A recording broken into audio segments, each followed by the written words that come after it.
वशमकरं यदीन्द्रियाणां तज्ज्ञेयं यदुपनिषत्सु निश्चितार्थं ते धन्या भुवि परमार्थनिश्चितेः शेषास्तु भ्रमनिलये परिभ्रमन्ति।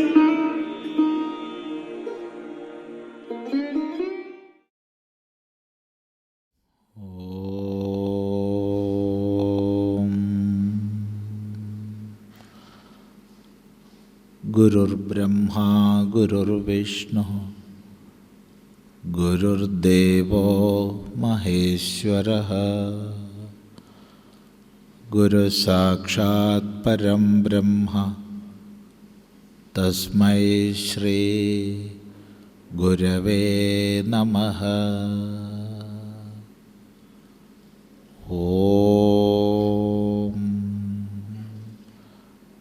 सदाशिवसमारम्भां शङ्कराचार्यमध्यमाम् अस्मदाचार्यपर्यन्तां वन्दे गुरुपरम्पराम्।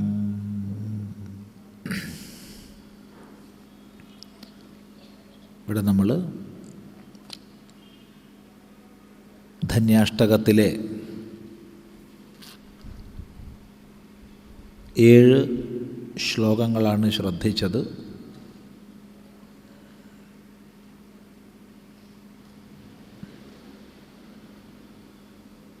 എട്ടാം ശ്ലോകം ശ്രദ്ധിക്കുന്നു.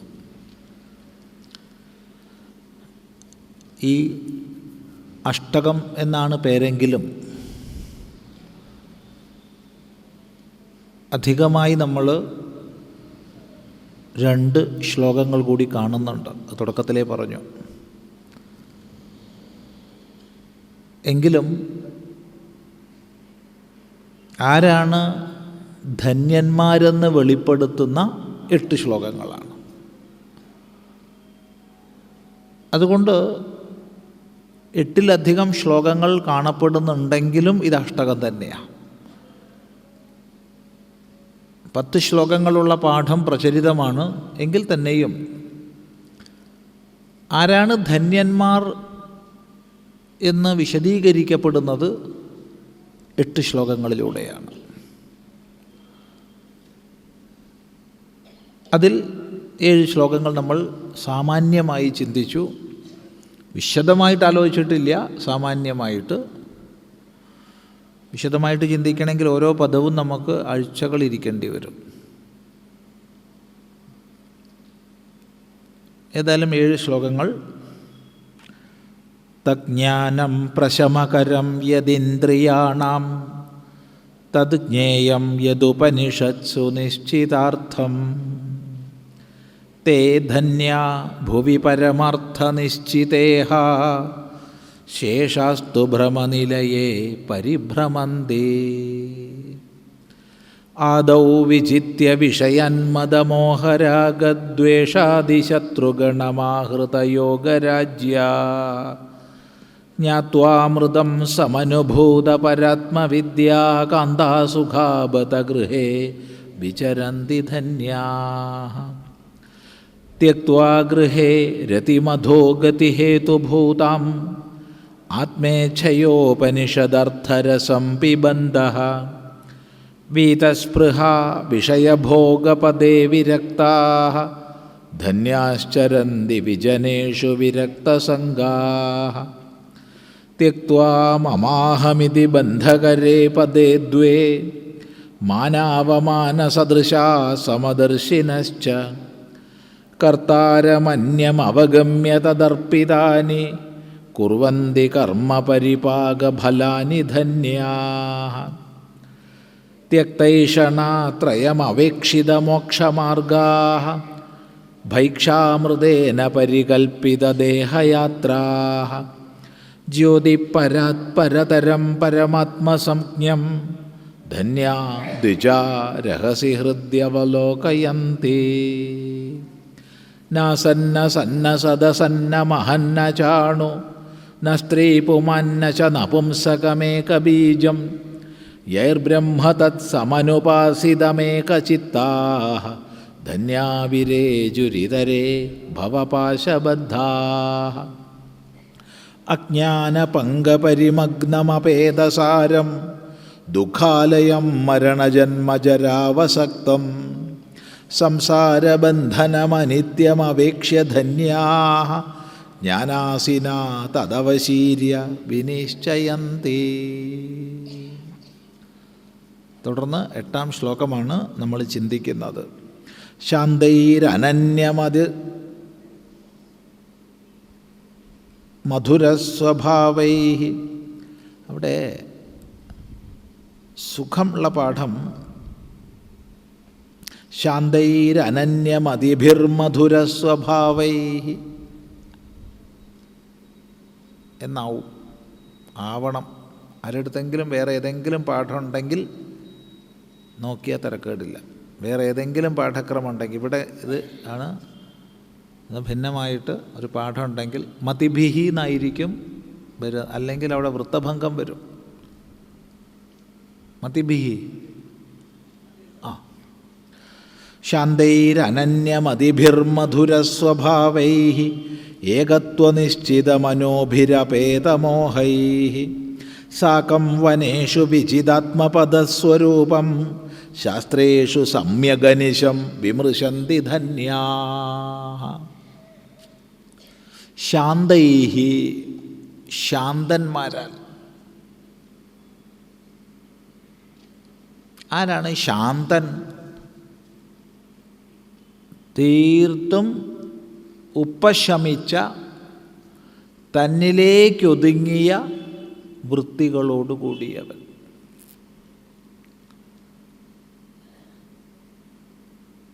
നേരത്തെ നമ്മൾ ചിന്തിച്ചു, ഈ പൂർണ്ണ സ്വരൂപമാണ് താനെന്നൊരാൾ സാക്ഷാത്കരിച്ചു എന്ന് വിചാരിക്കുക ചേത് ആത്മാനം ചേത് വിജാനീയാത് അയമസ്മീതി പൂരുഷഃ കിമിച്ഛൻ കസ്യ കാമായ ശരീരമനുസഞ്ജ്വരേത്. അവിടെ ബൃഹദാരണ്യക ഉപനിഷത്തിൽ ചേത് എന്ന് വിചാരിക്കുക. എന്ത്? ആത്മാനം വിജാനീയാത് ചേത്. തന്നെ അറിഞ്ഞു എന്ന് വിചാരിക്കുക, തൻ്റെ സ്വരൂപത്തെ അറിഞ്ഞു എന്ന് വിചാരിക്കുക. എങ്ങനെ? അയമസ്മീതി പൂരുഷഃ, ഈ പൂർണ്ണൻ ഞാനാകുന്നു എന്ന്. നമ്മൾ ഒട്ടനവധി അപൂർണതകൾ നമ്മിൽ കൽപ്പിക്കുകയാണ്. എന്തെല്ലാം അപൂർണതകളാണ് നമ്മിൽ കൽപ്പിക്കുന്നത്? ദേശം കൊണ്ട്, കാലം കൊണ്ട്. അതിലുപരിയായിട്ട് തൻ്റെ പാരമാർത്ഥികമായ സ്വരൂപത്തെ സംബന്ധിച്ചും അപൂർണതാഭ്രമമാണ്. പാരമാർത്ഥികമായ സ്വരൂപമെന്ന് പറയുമ്പോൾ സത്ത് ചിത്ത് ആനന്ദഭാവം. ഈ സത്ത് ചിത്ത് ആനന്ദഭാവത്തിൽ പോലും അപൂർണത കൽപ്പിച്ചിട്ടാണ് നമ്മളിൽ എല്ലാ വ്യവഹാരങ്ങളും ഉണ്ടാവുന്നത്. ഇപ്പം ഞാൻ സത്പൂർണനല്ല. ഇപ്പം സത്പൂർണനല്ല എന്ന് വരുമ്പോൾ എന്തൊക്കെ ചെയ്തിട്ടാണോ എനിക്ക് നിലനിൽക്കാൻ സാധിക്കുക അതൊക്കെ ചെയ്യാൻ ഞാൻ പുറപ്പെടുകയാണ്.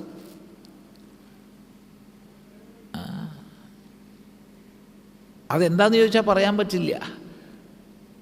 വൈദ്യന്മാരെ പിന്നാലെ ഓടിയെന്ന് വരും, ജ്യോത്സ്യന്മാരെ പിന്നാലെ ഓടിയെന്ന് വരും, സാമ്യന്മാരെ പിന്നാലെ ഓടിയെന്ന് വരും. കാരണം ഞാൻ മരിച്ചു പോവും. എങ്ങനെ എനിക്കത് ഇല്ലാതാക്കാനാവും?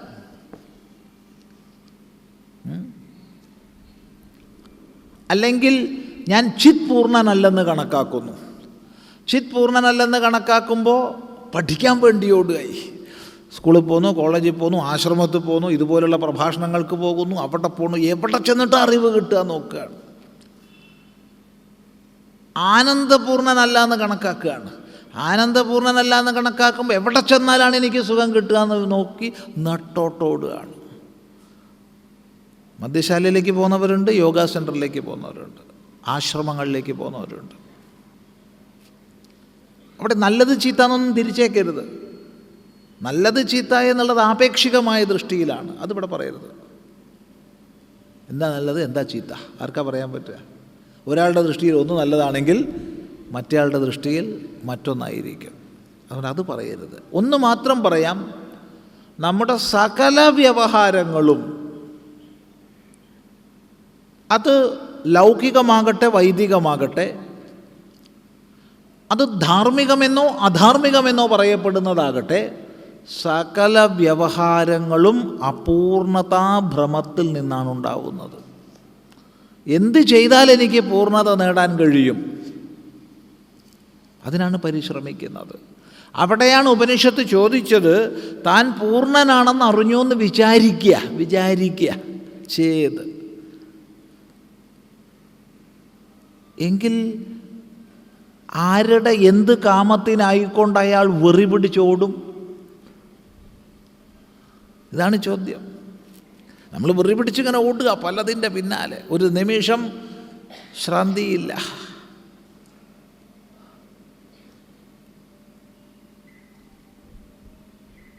ഇവിടെയാണ് ശാന്തനായവൻ. ഒന്നിൻ്റെ പിന്നാലെ ഓടാനില്ല. ഞാൻ പരിപൂർണനാണ്, ഇനിയിപ്പോൾ എവിടുന്നും ഒന്നും നേടാനില്ല, ഒന്നും നഷ്ടപ്പെടാനോ ഇല്ല. ഈ ഒരു ശാന്തതയിലേക്ക് ഉയർന്നവൻ, ഉപശമിച്ചവൻ. ഇത് പുറത്ത് പ്രസംഗിക്കാൻ വളരെ എളുപ്പമാണ്, വളരെ എളുപ്പമാണ്. ഒരാൾ ചോദ്യം ചെയ്താൽ മതി, അല്ല ഈ ശാന്തത സ്വാമിക്കുണ്ടോ? ഉപദേശി, അവൻ അഹങ്കാരി എന്നോട് ചോദ്യം ചെയ്യാൻ? ആരുടേത്? അല്ല, ഞാൻ ചോദിച്ചു എന്നേ ഉള്ളൂ. അപ്പോഴത്തേക്ക് അധികം ദേഷ്യമാവും. നീ എന്നോട് ചോദ്യം ചെയ്യാനായോ? ഞാൻ ചോദിച്ചില്ല, എനിക്ക് മനസ്സിലായി, ഒന്നും പറയാനില്ല. പറയാൻ വളരെ എളുപ്പമാണ്. ശാന്തൈഹി, സമസ്ത പ്രപഞ്ച വികാരങ്ങളും ഉപശമിച്ചവരോടുകൂടെ, ശാന്തൈഹി, ശാന്തന്മാരോടുകൂടെ. ശാന്തം ശിവം എന്നുള്ള സ്വരൂപത്തെ അറിഞ്ഞവർ ശാന്തന്മാർ. ശാന്തസ്വരൂപമാണ് താനെന്നറിഞ്ഞവർ ശാന്തന്മാർ. നമ്മൾ എന്തിനോടാണ് തന്നെ തുലനം ചെയ്യുന്നത്, അല്ലെങ്കിൽ താൻ എന്തെന്നാണ് താൻ അറിയുന്നത്, അതാണ് നമ്മുടെ സ്വരൂപം. ഞാൻ ഉണ്ടായി നശിക്കുന്ന വസ്തുജാലമാണെന്നാണോ കണക്കാക്കുന്നത്? മരണവും ജരയും ജനനവും ഒന്നും നമ്മളിൽ നിന്ന് ഒഴിയുന്നില്ല. അല്ല, ഞാനിതിനെല്ലാം ഉപരിയുള്ള സ്വരൂപമാണെന്നാണോ അറിയുന്നത്? ആ വികാരങ്ങളൊന്നും നമുക്കൊട്ട് ഇല്ലതാനും.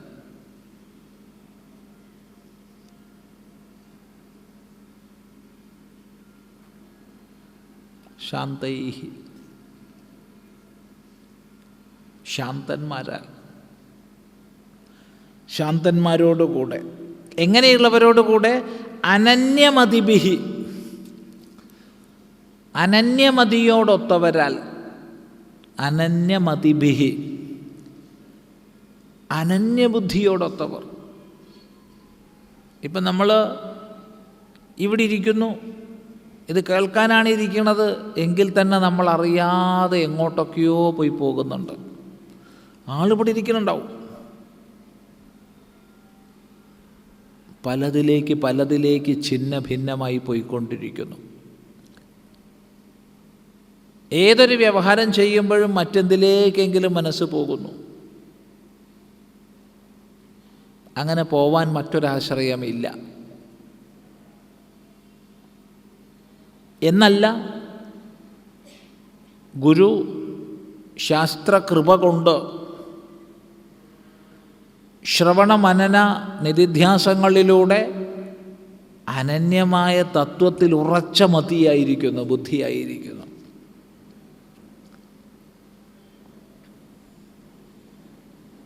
ശ്രദ്ധിക്കുക, കാറ്റില്ലാത്തിടത്ത ദീപം പോലെ. ആരുടെ മതി? ബുദ്ധി അനന്യതത്വത്തിൽ അന്യമായ ഒന്നില്ലാത്തത് അനന്യം.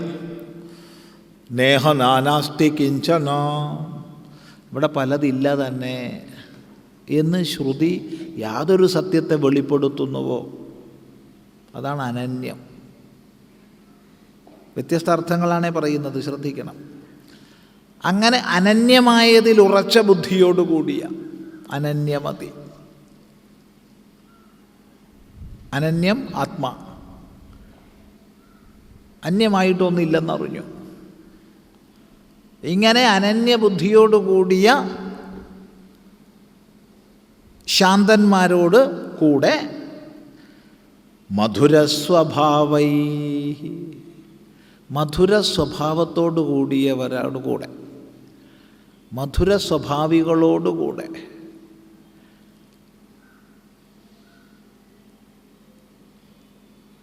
വിദ്വാൻ മധുര സ്വഭാവത്തോടു കൂടിയവനാണ്. അവൻ്റെ എല്ലാ വ്യവഹാരങ്ങളും മധുരമാണ്. കാരണം ആനന്ദ സ്വരൂപമായിരിക്കുന്ന ആത്മതത്വത്തെ നിരന്തരം അനുസന്ധാനം ചെയ്ത് ആ ഒരു ആത്മാനുസന്ധാനത്തിൽ തന്നെ കഴിയുന്ന ഒരാളെ സംബന്ധിച്ച് അവന് ശാന്തനാണെന്ന് മാത്രമല്ല, എല്ലാവരുടെയും സ്വരൂപം ഏകമാണെന്ന ബോധത്തിൽ കഴിയുകയാണ്. അവനൊന്നിനെയും നിന്ദിക്കുന്നില്ല. ശ്രദ്ധിക്കുക. യസ്തു സർവാണി ഭൂതാനി ആത്മന്യവാനുപശ്യതി സർവഭൂതേഷു ചാത്മാനം തതോ ന വിജുഗുപ്സതേ. ഉപനിഷത്ത് സ്പഷ്ടമായി നമ്മളോട് പറഞ്ഞു തരും.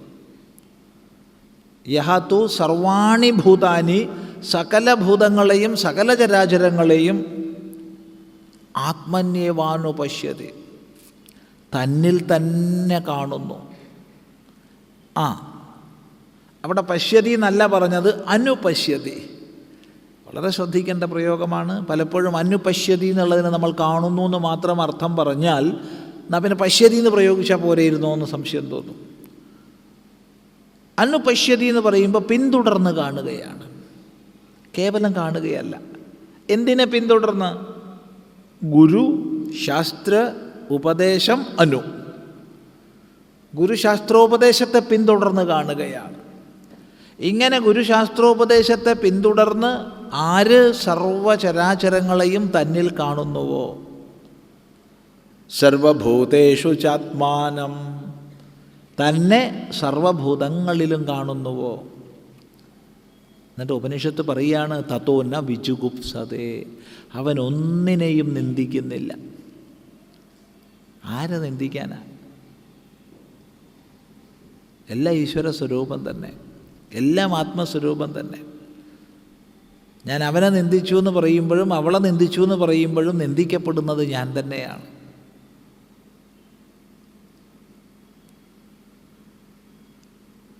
അവിടെ വിജുഗുപ്സത എന്നുള്ളതിന് വേറെയും അർത്ഥമുണ്ട്, അതിപ്പോൾ വിചാരം ചെയ്യുന്നില്ല. ഇവിടെ പ്രസക്തമായത് മാത്രമാണ് പറയുന്നത്. സൂചിപ്പിക്കാം, തന്നെ രക്ഷിക്കാൻ ഇച്ഛിക്കുന്നില്ല എന്നർത്ഥമുണ്ട്. വിജുഗുപ്സത, രക്ഷിക്കുവാൻ ഇച്ഛിക്കുന്നില്ല.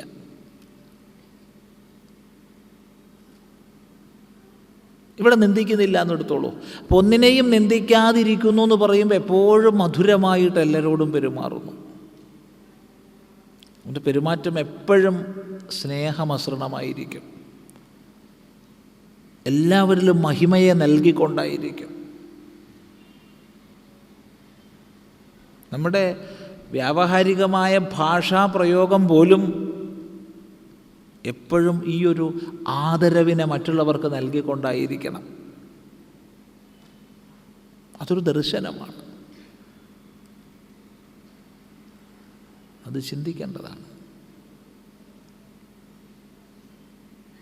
ഇതൊക്കെ വളരെ ശ്രദ്ധിക്കണം. കാരണം നമ്മളിത് വേദാന്തം പഠിക്കുക എന്നുള്ളത് മാത്രമല്ല, ഇത്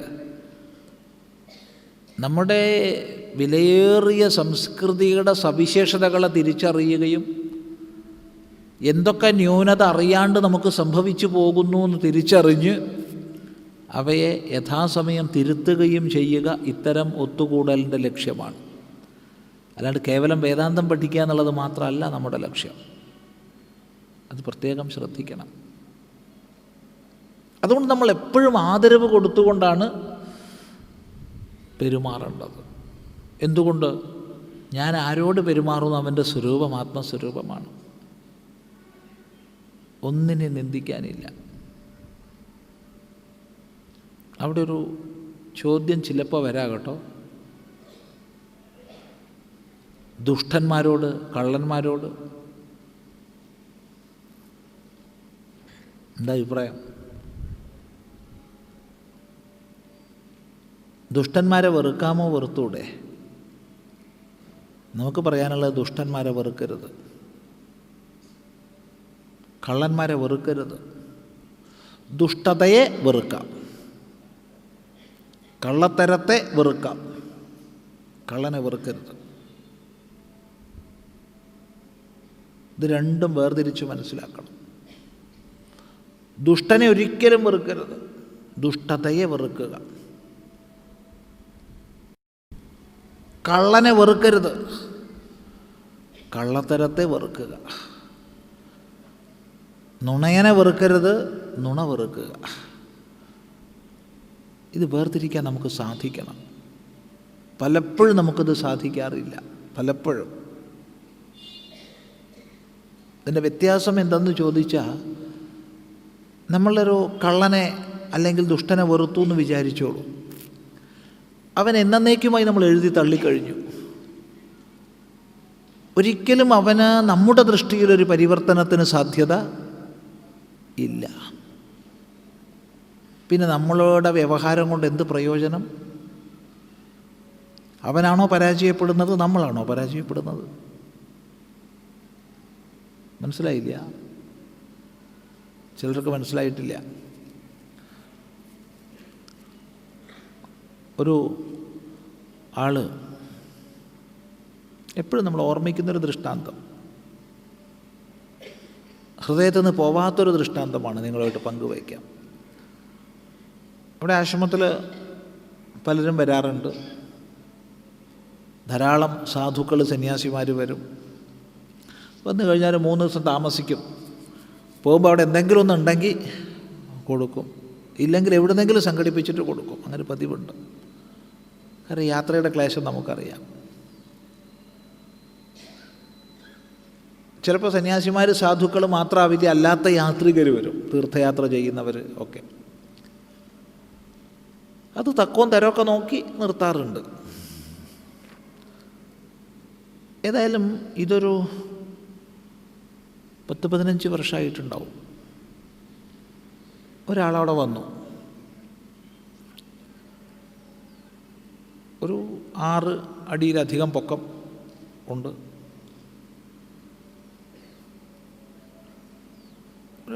അദ്ദേഹം ഇപ്പോൾ ഇവിടെ വരികയാണെന്ന് വെച്ചാൽ നമ്മളെല്ലാവരും നോക്കും. അങ്ങനെ ഉണ്ടല്ലോ.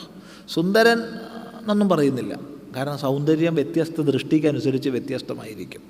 എന്താ സൗന്ദര്യം എന്ന് ചോദിച്ചാൽ എല്ലാവർക്കും ഒരു മറുപടി പറയാൻ പറ്റില്ല, വിഭിന്നമാണ്. പക്ഷേ ചില ആൾക്കാരുണ്ടല്ലോ, ഒരു സഭയിൽ അങ്ങോട്ട് ചെന്ന് കഴിഞ്ഞാൽ എല്ലാവരും നോക്കും. അങ്ങനെ ഇല്ലേ? ഇല്ല, ഉണ്ട്. ഇല്ല എന്നൊന്നും പറഞ്ഞിട്ട് പ്രയോജനമില്ല.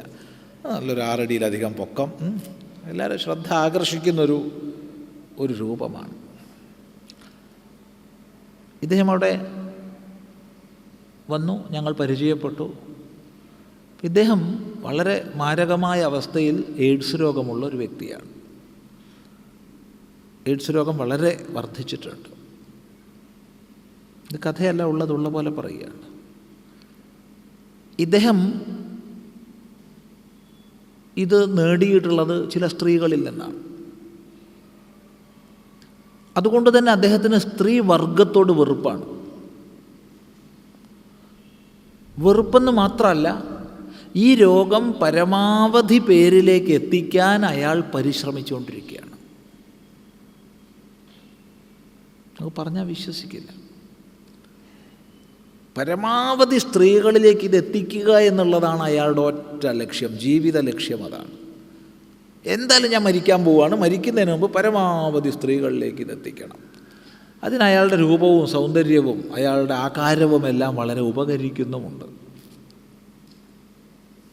ഇത് കഥയല്ല പറയുന്നത്.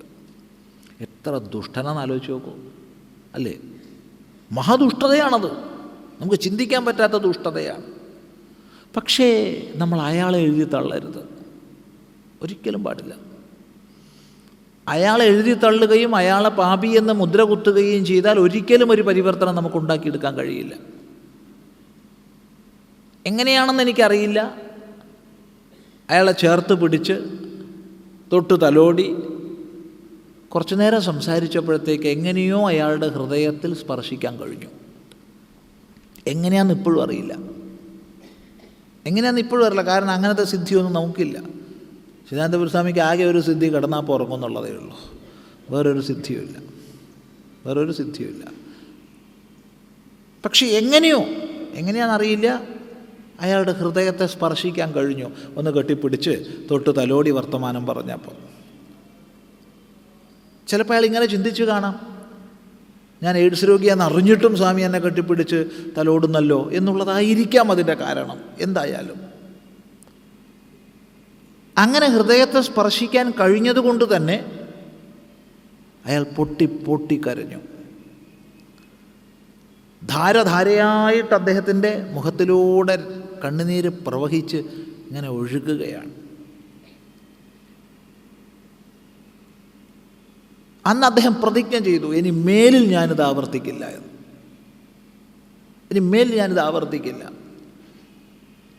അന്ന് നമ്മൾ തന്നെ ഒരു 50 പൈസ അയാൾക്ക് കൊടുത്ത് അതിങ്ങോട്ട് ദക്ഷിണയായിട്ട് തരാൻ പറഞ്ഞ് നമസ്കരിക്കാൻ പറഞ്ഞു, സത്യം ചെയ്യാൻ പറഞ്ഞു. അയാൾ 50 പൈസ തന്ന് നമസ്കരിച്ച് സത്യം ചെയ്തു, ഇനി ജീവിതകാലത്ത് ഞാനിത് ആവർത്തിക്കില്ല. ഈ രോഗം എനിക്കോ വന്നു, മറ്റൊരാൾക്കും വരരുതേ എന്ന് ഞാൻ പ്രാർത്ഥിക്കും. ഏതായാലും അത് കഴിഞ്ഞു പോയി. നമ്മളെ മനസ്സിന് സത്യം പറഞ്ഞാൽ ഇതൊക്കെ പോയി. ഇപ്പോൾ ഇത് പോവാത്ത എന്തുകൊണ്ടാണെന്ന് വെച്ചാൽ പിന്നെ പ്രഭാഷണങ്ങളിൽ 100 കണക്കിന് പ്രഭാഷണങ്ങളിൽ ദൃഷ്ടാന്തം പറഞ്ഞുകൊണ്ട് ഇത് സജീവമായി നിൽക്കുന്നുണ്ട്. പക്ഷെ നമ്മളെ മനസ്സൊന്ന് പോയി. പിറ്റത്തെ വർഷം അയാൾ വന്നു. പൊക്കം അതുപോലെ തന്നെ ഉണ്ട്, പക്ഷെ രൂപമൊക്കെ മാറിയിട്ടുണ്ട്. തീർത്തും വിളറി, കണ്ണൊക്കെ ഉള്ളിൽ പോയി, നിർത്താതെ ചുമച്ചുകൊണ്ട് ഉള്ളൊരു രൂപമാണ്. അയാൾ പറഞ്ഞു, ഞാൻ വന്നതിനൊരു ഉദ്ദേശമുണ്ട്. സ്വാമിജിയുടെ മുമ്പിൽ ഞാൻ പ്രതിജ്ഞ ചെയ്തത് ഇന്ന് വരെ പാലിച്ചിട്ടുണ്ടെന്ന് അറിയിക്കാനാണ് ഞാൻ വന്നത്. ഈ 1 വർഷമായിട്ട് ഞാൻ ആ തെറ്റ് ആവർത്തിച്ചിട്ടില്ല. എത്രയോ സാധ്യതകൾ എനിക്കുണ്ടായിരുന്നു, എത്രയോ സന്ദർഭങ്ങളിലൂടെ ഞാൻ കടന്നുപോയിട്ടുണ്ട്. പക്ഷേ ഞാൻ ആ സത്യം പാലിച്ചിട്ടുണ്ട്. ഇനി നമ്മൾ കാണുമെന്ന് എനിക്കറിയില്ല. ഏതായാലും അതിന് ശേഷം ഞങ്ങൾ കണ്ടിട്ടില്ല. ഇതെന്തിനു നമ്മളിവിടെ പങ്കുവെക്കുന്നു എന്ന് ചോദിച്ചാൽ, അയാളെ മഹാദുഷ്ടനെന്ന് എഴുതി തള്ളിയിരുന്നെങ്കിൽ അദ്ദേഹത്തിൻ്റെ ഹൃദയത്തെ സ്പർശിക്കാൻ കഴിയില്ലായിരുന്നു. ഒരിക്കലും നമ്മൾ കള്ളനെ എഴുതി തള്ളരുത്, ഒരിക്കലും നമ്മൾ ദുഷ്ടനെ എഴുതി തള്ളരുത്. ദുഷ്ടതയെ വെറുക്കണം. രണ്ടിനും വളരെ വ്യത്യാസമുണ്ട്. മലയാളത്തിൽ ഭഗവത്ഗീതയുടെ നല്ല ഒന്നാന്തരം വ്യാഖ്യാനം രചിച്ച വളരെ മഹാപുരുഷനായിരുന്ന സന്യാസി വര്യൻ പ്രകാശാനന്ദ സ്വാമികൾ അവസാന കാലത്ത് ശരീരത്തിന് പല രോഗങ്ങളേറ്റ് പല സ്ഥലങ്ങളിൽ വിശ്രമിച്ചിരുന്നു. വലിയ വിദ്വാനാ,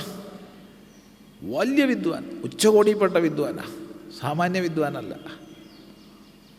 മൂക്കത്താ ശുണ്ഠി. അപ്പോൾ അവസാന കാലത്ത് അദ്ദേഹത്തെ ശുശ്രൂഷിക്കാൻ ഒരു ബ്രഹ്മചാരി ചുമതലപ്പെടുത്തപ്പെട്ടു.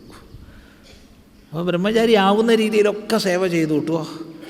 ഒരു ദിവസം ഈ ബ്രഹ്മചാരിയെ ഇനി അങ്ങോട്ട് പറയാനൊന്നുമില്ല, നല്ല തെറി പറഞ്ഞു. ബ്രഹ്മചാരിക്ക് വല്ലാത്ത സങ്കടമായപ്പോൾ അയാൾ അറിയാണ്ട് കരഞ്ഞു ഉടനെ സ്വാമിജി ചോദിച്ചു, മോൻ എന്തിനാ കരയുന്നേ? നോക്കണേ, ഈ തെറി മുഴുവൻ പറഞ്ഞിട്ട് കേട്ടിട്ട് സഹിക്കാൻ വയ്യാണ്ട് ആ പാവം കരഞ്ഞു പോയതാ. മോൻ എന്തിനാ കരയുന്നേ? മോനെ ഞാൻ വല്ലതും പറഞ്ഞോ? മോനെ ഞാൻ ഒന്നും പറഞ്ഞില്ലല്ലോ. മോൻ ചെയ്ത നെറികേടിനെയല്ലേ പറഞ്ഞത്? തുടങ്ങി പിന്നെ. ഇവിടെയാണ് നമ്മൾ മനസ്സിലാക്കേണ്ടത്. പലപ്പോഴും നമ്മുടെ ലൗകിക വ്യവഹാരത്തിൽ നമ്മൾ തെറ്റിനെയും തെറ്റുകാരനെയും ചേർത്ത് പറയും. പാടില്ല. തെറ്റ് വേറെ, തെറ്റുകാരൻ വേറെ. തെറ്റുകാരനെ വെറുക്കരുത്, അവനെ സ്നേഹിക്കുക മാത്രം ചെയ്യുക. തെറ്റിനെ വെറുക്കുക. കള്ളനെ വെറുക്കരുത്, കള്ളനെ സ്നേഹിക്കുക മാത്രം ചെയ്യുക. കള്ളത്തരത്തെ വെറുക്കുക. ദുഷ്ടനെ വെറുക്കരുത്, ദുഷ്ടതയെ വെറുക്കുക. ഇതൊരു വ്രതമാവണം നമ്മുടെ ഉള്ളിൽ. ചിന്തിക്കുക. ഈ വ്രതം നമ്മൾ ദീക്ഷിച്ചാൽ നമുക്ക് മധുരമായി പെരുമാറാം ആരോടും. അത് സ്വാഭാവികമായി വരണം, സ്വാഭാവികമായിട്ട്. അങ്ങനെ മധുരമായ സ്വഭാവത്തോടു കൂടി എല്ലാവരോടും മധുരമായി ഇടപഴകി അങ്ങനെയുള്ളവരാൽ അല്ലെങ്കിൽ അങ്ങനെയുള്ളവരോടുകൂടെ ശാന്തൈരനന്യമതിഭിർമധുരസ്വഭാവൈ ഏകത്വനിശ്ചിതമനോഭിഃ, ഏകത്വത്തെ നിശ്ചയിച്ച മനസ്സോടൊത്തവരോടുകൂടെ, ഏകത്വനിശ്ചിതമനോഭിഃ, യാവരാണോ മനസ്സുകൊണ്ട് ഏകത്വത്തെ നിശ്ചയിച്ചിട്ടുള്ളത്, ഏകത്വത്തെ നിശ്ചയിച്ചിട്ടുള്ളത്. ശ്രദ്ധിക്കുക. ഏകമാണ് സത്യം എന്ന് ഞാൻ വിശ്വസിക്കുന്നു. എടാ, ഇത് വിശ്വസിക്കേണ്ട വിഷയമല്ലല്ലോ. ഞാൻ അദ്വൈതത്തിൽ വിശ്വസിക്കുന്ന ആളാണ്. ശരി, സന്തോഷം. അദ്വൈതം വിശ്വസിക്കേണ്ട വിഷയമാണ്. അദ്വൈതം വിശ്വസിക്കേണ്ട വിഷയമല്ല. അത് പ്രത്യേകം ശ്രദ്ധിക്കുക. അദ്വൈതം വിശ്വസിക്കുന്ന ആൾക്ക് ദ്വൈതവും വിശ്വസിക്കുക, ദ്വൈതം വിശ്വസിക്കുന്ന ആൾക്ക് ത്രൈതവും വിശ്വസിക്കാം. വിശ്വസിക്കുകയല്ല വേണ്ടത്. വിശ്വാസങ്ങളെല്ലാം അന്ധങ്ങളാണ്. വിശ്വാസങ്ങളെല്ലാം അന്ധങ്ങളാണ്.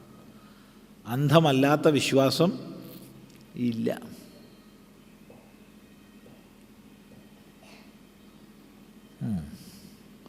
ചിലർക്ക് ഇത് ഇഷ്ടപ്പെടാത്തൊരു വാക്കായിരിക്കാം, പക്ഷെ നമ്മൾ മാറ്റാൻ തയ്യാറില്ല.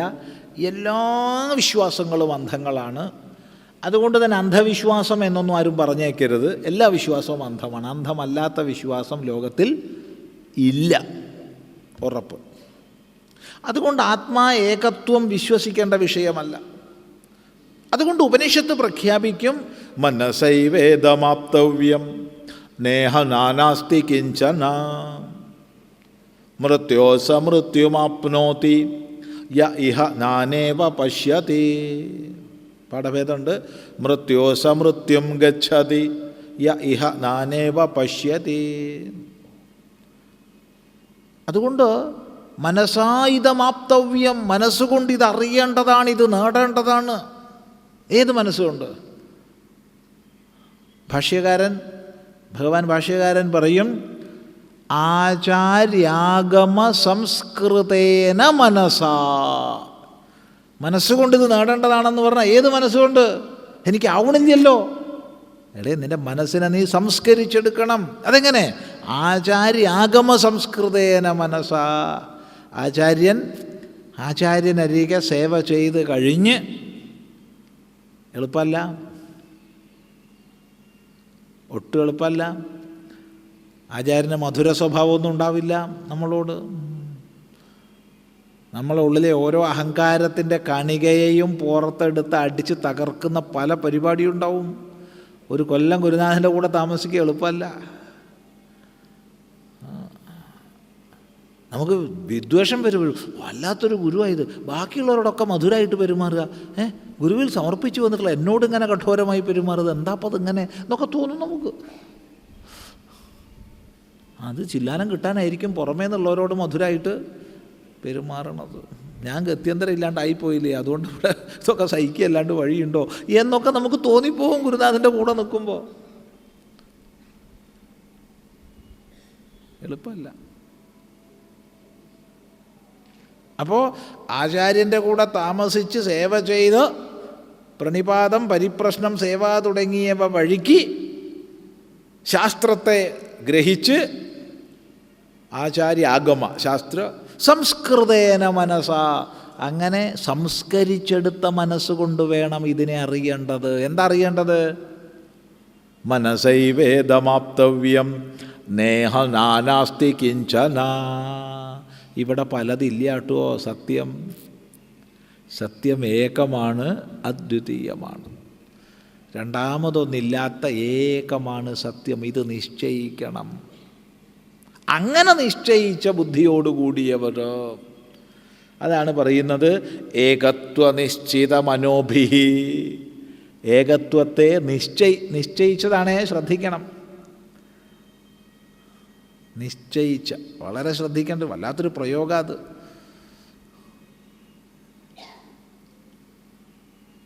പണ്ട് ദേവന്മാരുടെ പ്രതിനിധിയായി ഇന്ദ്രനും അസുരന്മാരുടെ പ്രതിനിധിയായി വിരോചനനും ബ്രഹ്മാവിനരികെ ചെന്നു. എന്താ രണ്ടാളും കൂടി അങ്ങനെ വന്നത്? ഞങ്ങൾ ആത്മജ്ഞാനത്തിന് വന്നതാണ്. ഓ, അങ്ങനെയാണ്. എന്നാൽ ഒരു കാര്യം ചെയ്യൂ, ഒരു 32 കൊല്ലം ഇവിടെ തപസ് ചെയ്തിട്ട് എന്നിട്ട് വരിക, എന്നിട്ട് പറഞ്ഞുതരാം. അങ്ങനെ 32 കൊല്ലം അവർ തപസ് ചെയ്തു രണ്ടാളും. എന്ത് ചെയ്തു? നിങ്ങൾ എന്തിനാ വന്നേ? ഞങ്ങൾ ആത്മജ്ഞാനത്തിനായി. എന്തിനാ ഇപ്പോൾ ഈ ആത്മജ്ഞാനമൊക്കെ അങ്ങനെ ചോദിക്കണത്? ഈ കണ്ണിൽ കാണുന്ന പുരുഷൻ തന്നെയാണ് ആത്മാ. അക്ഷിണി പുരുഷോയോ വൈ ദൃശ്യതേ. അക്ഷിണി, കണ്ണിൽ, യഹാ പുരുഷ ദൃശ്യത, യാതൊരു പുരുഷൻ കാണപ്പെടുന്നുണ്ടോ അത് തന്നെയാണ് ആത്മാവ്. പിന്നെ ഒരു ലക്ഷണം പറഞ്ഞു കൊടുത്തു. ഏതത് അമൃതമഭയം പരം ച. ഇത് അമൃതമാണ്, അഭയമാണ്, പരമാണ്. സന്തോഷമായി രണ്ടാക്കും. ആത്മജ്ഞാനം കിട്ടിയില്ലേ? അങ്ങനെ തിരിച്ചു പോവുക. ഇവിടെ ദേവന്മാരെ പ്രതിനിധിയായിട്ടാണ് ഇന്ദ്രൻ വന്നത്, അസുരന്മാരെ പ്രതിനിധിയായിട്ടാണ് വിരോചനം വന്നത്, ഒറ്റയ്ക്കല്ല. അപ്പോൾ ഇവരവരവരുടെ ലോകങ്ങളിലേക്ക് തിരിച്ചുപോയി. വലിയ സമ്മേളനങ്ങൾ സംഘടിപ്പിച്ചു, ആത്മജ്ഞാനം ഉപദേശിക്കാൻ പോവുകയാണ്. മൈക്രോഫോണൊക്കെ വെച്ചു, ബോക്സുകളൊക്കെ ഗംഭീരമായിട്ട് വെച്ചു. അസുരന്മാരൊക്കെ തയ്യാറായിട്ടിരുന്നു ആ ലോകത്ത്, ദേവന്മാരൊക്കെ തയ്യാറായിട്ടിരുന്നു ദേവലോകത്ത്. അങ്ങനെ അസുരന്മാരോട് വിരോചനന് ഉപദേശിച്ചു. ഞാൻ ആത്മജ്ഞാനിയെ വന്നിരിക്കുകയാണ്, കേട്ടോളൂ, ഞാൻ ഉപദേശിക്കാൻ പോകണം. എന്താണ് ഉപദേശം? ഈ കണ്ണിൽ കാണുന്ന പുരുഷൻ തന്നെയാണ് ആത്മാവ്. അതുകൊണ്ട് ഇഷ്ടം പോലെ തിന്നോളൂ, കുടിച്ചോളൂ, മതിച്ചോളൂ, ആനന്ദിച്ചോളൂ, വേറൊന്നുമില്ല. ഈ കാണാനെയാണ് ആത്മാവ്. സ്വാമി ഇങ്ങനെയൊന്നും ഇല്ലല്ലോ, ഉപനിഷത്തിൽ ഇങ്ങനെ കുറച്ചൊക്കെ കൂട്ടി പറയുമല്ലോ പ്രഭാഷണമാവുമ്പോൾ. അത്രയേ ഉള്ളൂ. സംഗതി ഇതാണ്. ദേവേന്ദ്രൻ ഇതുപോലെ ഉപദേശിക്കാൻ പുറപ്പെട്ടതാട്ടോ. പക്ഷെ അപ്പോൾ അയാളുടെ ഉള്ളിലൊരു ചിന്ത വന്നു. ബ്രഹ്മാവ് മറ്റൊന്നു കൂടി പറഞ്ഞല്ലോ, അമൃതം അഭയം പരം. ഈ കണ്ണ് കാണുന്ന പുരുഷൻ പരനല്ലല്ലോ, അവന് മരണമുണ്ടല്ലോ. അപ്പോൾ എന്തോ ഒരു രഹസ്യമുണ്ട്, അത് മനസ്സിലാക്കിയിട്ട് മതി ഉപദേശിക്കുക. ഉപദേശമൊന്നും കൊടുക്കാണ്ട് മടങ്ങി. വീണ്ടും എത്തി. ബ്രഹ്മാവ് കാത്തിരിക്കുക. ഒന്നുമില്ലേ? എന്താ വന്നേ? സംശയമുണ്ട്. 32 കൊല്ലം പോയി തപസ് ചെയ്തോളൂ. അല്ലാത്തൊരു കണ്ണ് ചോരല്ലാത്ത പരിപാടി ആലോചിച്ച് നോക്കൂ. വീണ്ടും 32 കൊല്ലേ. എന്തായാലും 32 കൊല്ലം തപസ് പൂർത്തിയാക്കി തിരിച്ചു വന്നപ്പോൾ അതേ വാക്കുകൾ പറഞ്ഞു. അതേ, എന്നാ ഒന്ന് വാക്ക് മാറ്റി പറയണ്ടേ? ഒരു വള്ളി പുള്ളി മാറ്റമില്ല. അക്ഷിണി പുരുഷോയോ വൈ ദൃശ്യതേ. ഈ കണ്ണിൽ യാതൊരു പുരുഷനെ കാണുന്നുണ്ടോ അത് തന്നെയാണ് ആത്മാ. അമൃതം അഭയം പരം. സന്തോഷമായി. സൂക്ഷ്മ വിജ്ഞാനാത്മാവ്, ജീവാത്മാവ് എന്നൊക്കെ മനസ്സിലാക്കി തിരിച്ചു ചെന്നു. പിന്നെയും സംശയം, പിന്നെയും മടക്കം, പിന്നെയും സംശയം, പിന്നെയും മടക്കം. ഓരോ മടക്കത്തിനും 32 കൊല്ലം അധികം തപസ്. അങ്ങനെ 32 96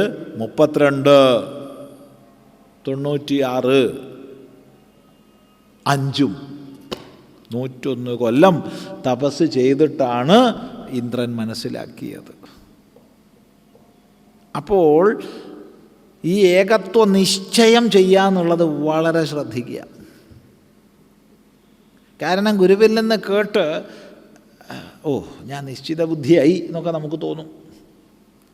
അവിടെയാണ് ഗുരുനാഥൻ പറയണത്, യദി മന്യസേ സുവേദേതി ദഹരമേവാപി നൂനം ത്വം വേത്ഥ. നീ നല്ലപോലെ മനസ്സിലാക്കി എന്ന് വിചാരിക്കുന്നുണ്ടെങ്കിൽ കുറച്ചേ മനസ്സിലാക്കിയിട്ടുള്ളൂ. എന്താ ഈ കുറച്ചേ മനസ്സിലാക്കിയിട്ടുള്ളൂ പറഞ്ഞ അർത്ഥം? നോക്കൂ, ഇത് ഞാൻ ഈ പേപ്പർ പിടിച്ചിരിക്കുക. ഇത് ഖണ്ഡമായിരിക്കുന്ന ഖണ്ഡിതമായ വസ്തുവാണ്. അതുകൊണ്ട് എനിക്ക് വേണമെച്ചാൽ കുറച്ച് കീറിയെടുക്കാം, ഇവിടെ കുറച്ച് കീറിയെടുക്കാം. ഞാൻ കുറച്ചേ കീറിയിട്ടുള്ളൂ. അങ്ങനെ പറയാം. അല്ലെങ്കിൽ കുറച്ച് മടക്കി, കുറച്ച് ഞാൻ മടക്കിയിട്ടുള്ളൂ പറയാം. അഖണ്ഡമായ വസ്തുവിൽ കുറച്ച് എന്ന് പറയാൻ പറ്റുമോ? ഇല്ല. ഒരാൾ കിണർ ചാടി കറക്കണം എന്ന് വെച്ചോളൂ. ഒരു കിണർ ചാടി മറുകര കിടക്കണം. ഞാൻ കാൽഭാഗം ചാടി എവിടെ കിടക്കും? അര ചാടി. എടാ നിന്നേക്കാൾ കേമനാണ് ഞാൻ മുക്കാല് ചാടി. കാല് ചാടിയവനും അര ചാടിയവനും മുക്കാല് ചാടിയവനും കിടക്കണം ഉള്ളിൽ. ചാടിയവൻ മാത്രം ചാടി. അത്രയേ ഉള്ളൂ അല്ലേ? അഖണ്ഡമായിരിക്കുന്നതിൽ കുറച്ച് എന്നില്ല. അപ്പോൾ ഗുരുനാഥൻ നീ കുറച്ചേ മനസ്സിലാക്കിയിട്ടുള്ളൂ എന്ന് പറഞ്ഞാൽ അതിൻ്റെ അർത്ഥം എന്താ? നിനക്ക് ഒരു വസ്തു മനസ്സിലായിട്ടില്ല എന്നാ. പിന്നെ അങ്ങനെ പറഞ്ഞിട്ട് ശിഷ്യനെ നിരാശപ്പെടുത്തണ്ടെന്ന് വിചാരിച്ചിട്ട് ഭാഷയൊന്ന് മൃദുവാക്കി പറഞ്ഞതാ, നിനക്ക് കുറച്ചേ മനസ്സിലായിട്ടുള്ളൂ. ഇതാ സത്യം. അതുകൊണ്ട് ഏകത്വ നിശ്ചിതമതിഭിഹി എന്നുള്ള പ്രയോഗം വളരെ വളരെ ശ്രദ്ധിക്കുക. വ്യക്തമാണല്ലോ. ഏകത്വ നിശ്ചിത മനോഭിഹി, ഏകത്വത്തെ നിശ്ചയിച്ച മനസ്സോടുകൂടിയവരോടുകൂടെ പോരാ. അപേതമോഹൈഹി, മോഹം നീങ്ങിയവരോടുകൂടെ. ഇവിടെ മോഹം മലയാളത്തിലെ മോഹം അല്ലാട്ടുവോ? മലയാളത്തിലെ മോഹം എന്ന് പറഞ്ഞാൽ ആഗ്രഹം എന്നുള്ള അർത്ഥത്തിലാണ് മലയാളത്തിൽ മോഹം എന്ന് പലരും പറയാറുണ്ട്. അതല്ല ഇവിടെ മോഹം എന്ന് പറഞ്ഞ അർത്ഥം. ഇവിടെ മോഹം എന്ന് പറഞ്ഞാൽ ശരിയും തെറ്റും തിരിച്ചറിയാത്ത അവസ്ഥ, വേണ്ടതും വേണ്ടാത്തതും തിരിച്ചറിയാത്ത അവസ്ഥ, നല്ലതും ചീത്തയും തിരിച്ചറിയാത്ത അവസ്ഥ, നിത്യവും അനിത്യവും തിരിച്ചറിയാത്ത അവസ്ഥ. ഈ തിരിച്ചറിവില്ലായ്മയാണ് മോഹം. അപേതമോഹൈഹി, മോഹം നീങ്ങിയവരാൽ. എങ്ങനെയാണ് മോഹം നീങ്ങുക? ആത്മജ്ഞാനം കൊണ്ട് മാത്രമേ മോഹം നീങ്ങൂ. അല്ലാതെ ശരിയായ അറിവിലൂടെ മാത്രമേ മോഹം നീങ്ങൂ. അല്ലാണ്ട് മോഹത്തെ നീക്കാൻ ഒരു വഴിയില്ല. ഉപനിഷത്ത് ചോദിക്കുന്നുണ്ട്, തത്ര കോ മോഹ ക ശോക ഏകത്വം അനുപശ്യത. ഏകത്വത്തെ ദർശിക്കുന്നവൻ എന്ത് ശോകം, എന്ത് മോഹം? അവന് മോഹമില്ല. ഈ ഏകത്വ ദർശനം വരെ മോഹം നമ്മുടെ കൂടെ ഉണ്ടാവും.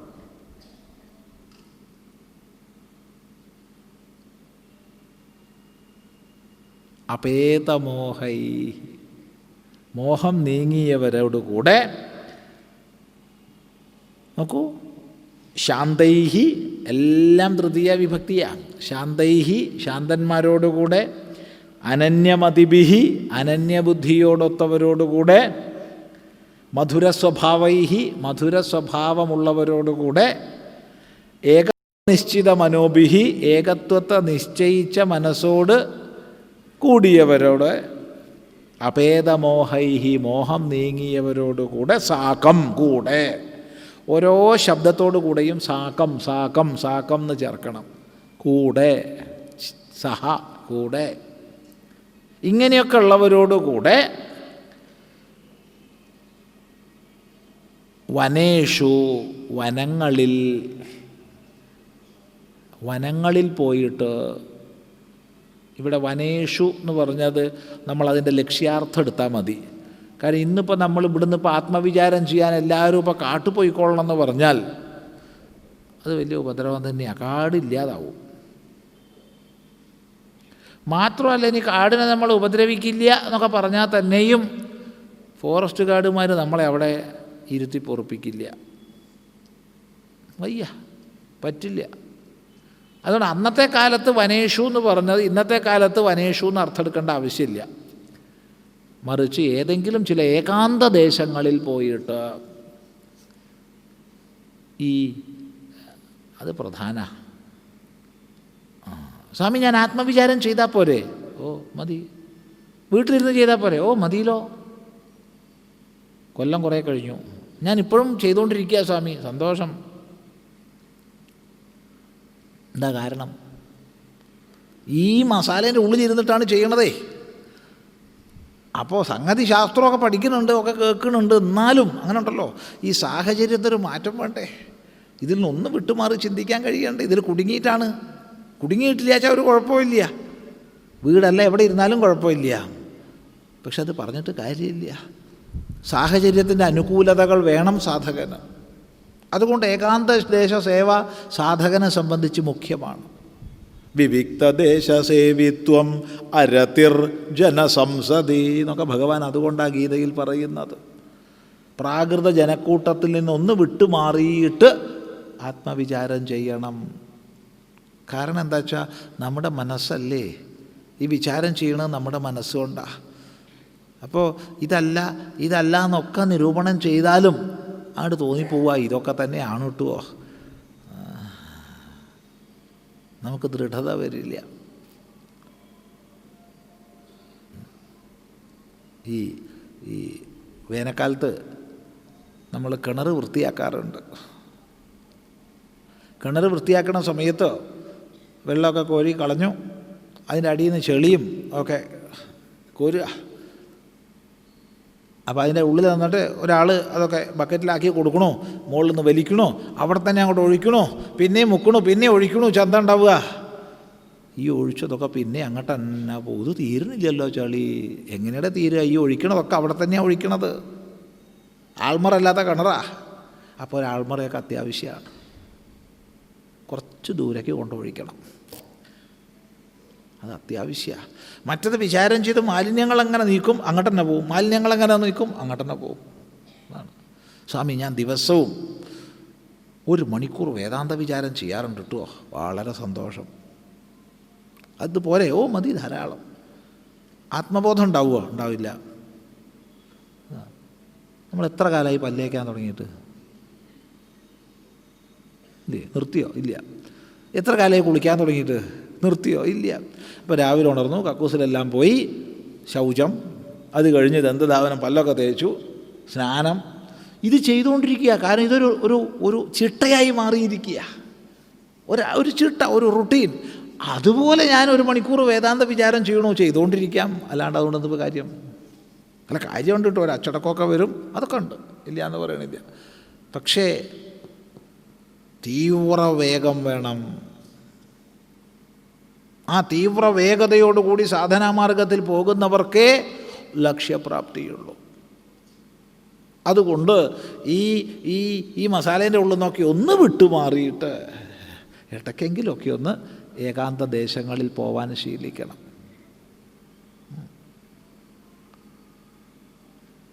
മറ്റത് ആത്മവിചാരം ചെയ്യാൻ ഇരുന്നപ്പോഴത്തേക്ക് അപ്പുറത്തുനിന്ന് ഭർത്താവ് വേറെ പ്രശ്നം ഉണ്ടാക്കി, ഭാര്യ അപ്പുറത്തുനിന്ന് വേറെ പ്രശ്നം ഉണ്ടാക്കി.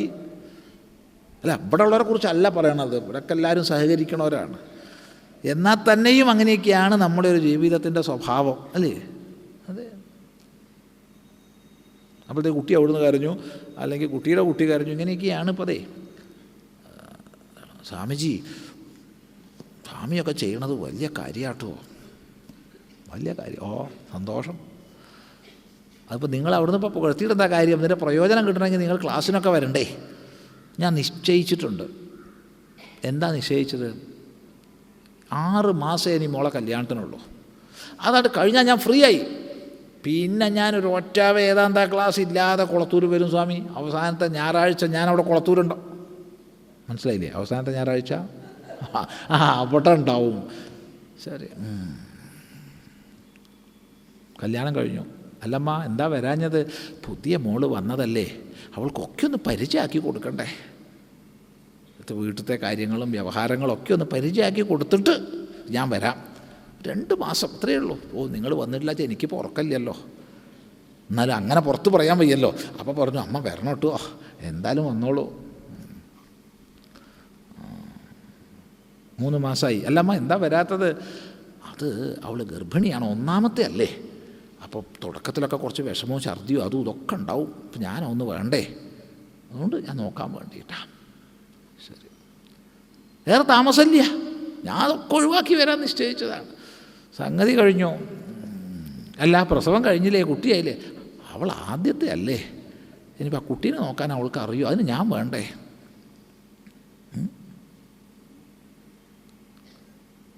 അത് ഇങ്ങനെ പോവും. തീരില്ല. സമുദ്രത്തിലെ തിര പോലെയാണ്. അത് വന്നുകൊണ്ടേയിരിക്കും, തീരില്ല. താൻ തീർന്നാലും അത് തീരില്ല. അതുകൊണ്ട് ചെയ്യാനുള്ളതൊക്കെ ചെയ്യുന്നു, ഒരു സമയം അവിടെ കണക്കാക്കുക. അതുവരെ ഞാൻ ചെയ്യാനുള്ളതൊക്കെ ചെയ്തു, ഇനി അതിലേക്കില്ല. മക്കളെ പഠിപ്പിച്ചു, അവരെ പ്രാപ്തരാക്കി, മതി. ഇനി നിങ്ങളായി നിങ്ങളെ പാടായി, ഞാൻ എനിക്ക് വല്ലതും സമ്പാദിക്കണം, എനിക്ക് ഒഴിഞ്ഞ കയ്യോടുകൂടി പോകാൻ വയ്യാട്ടുമോ. കുറച്ച് സ്വാർത്ഥത വേണം മനുഷ്യരായാൽ. ഈ സ്വാർത്ഥത ഇല്ലാണ്ട് ജീവിച്ചിട്ട് എന്ത് കാര്യമുള്ളത്? നമുക്ക് വല്ലതും സമ്പാദിക്കണ്ടേ?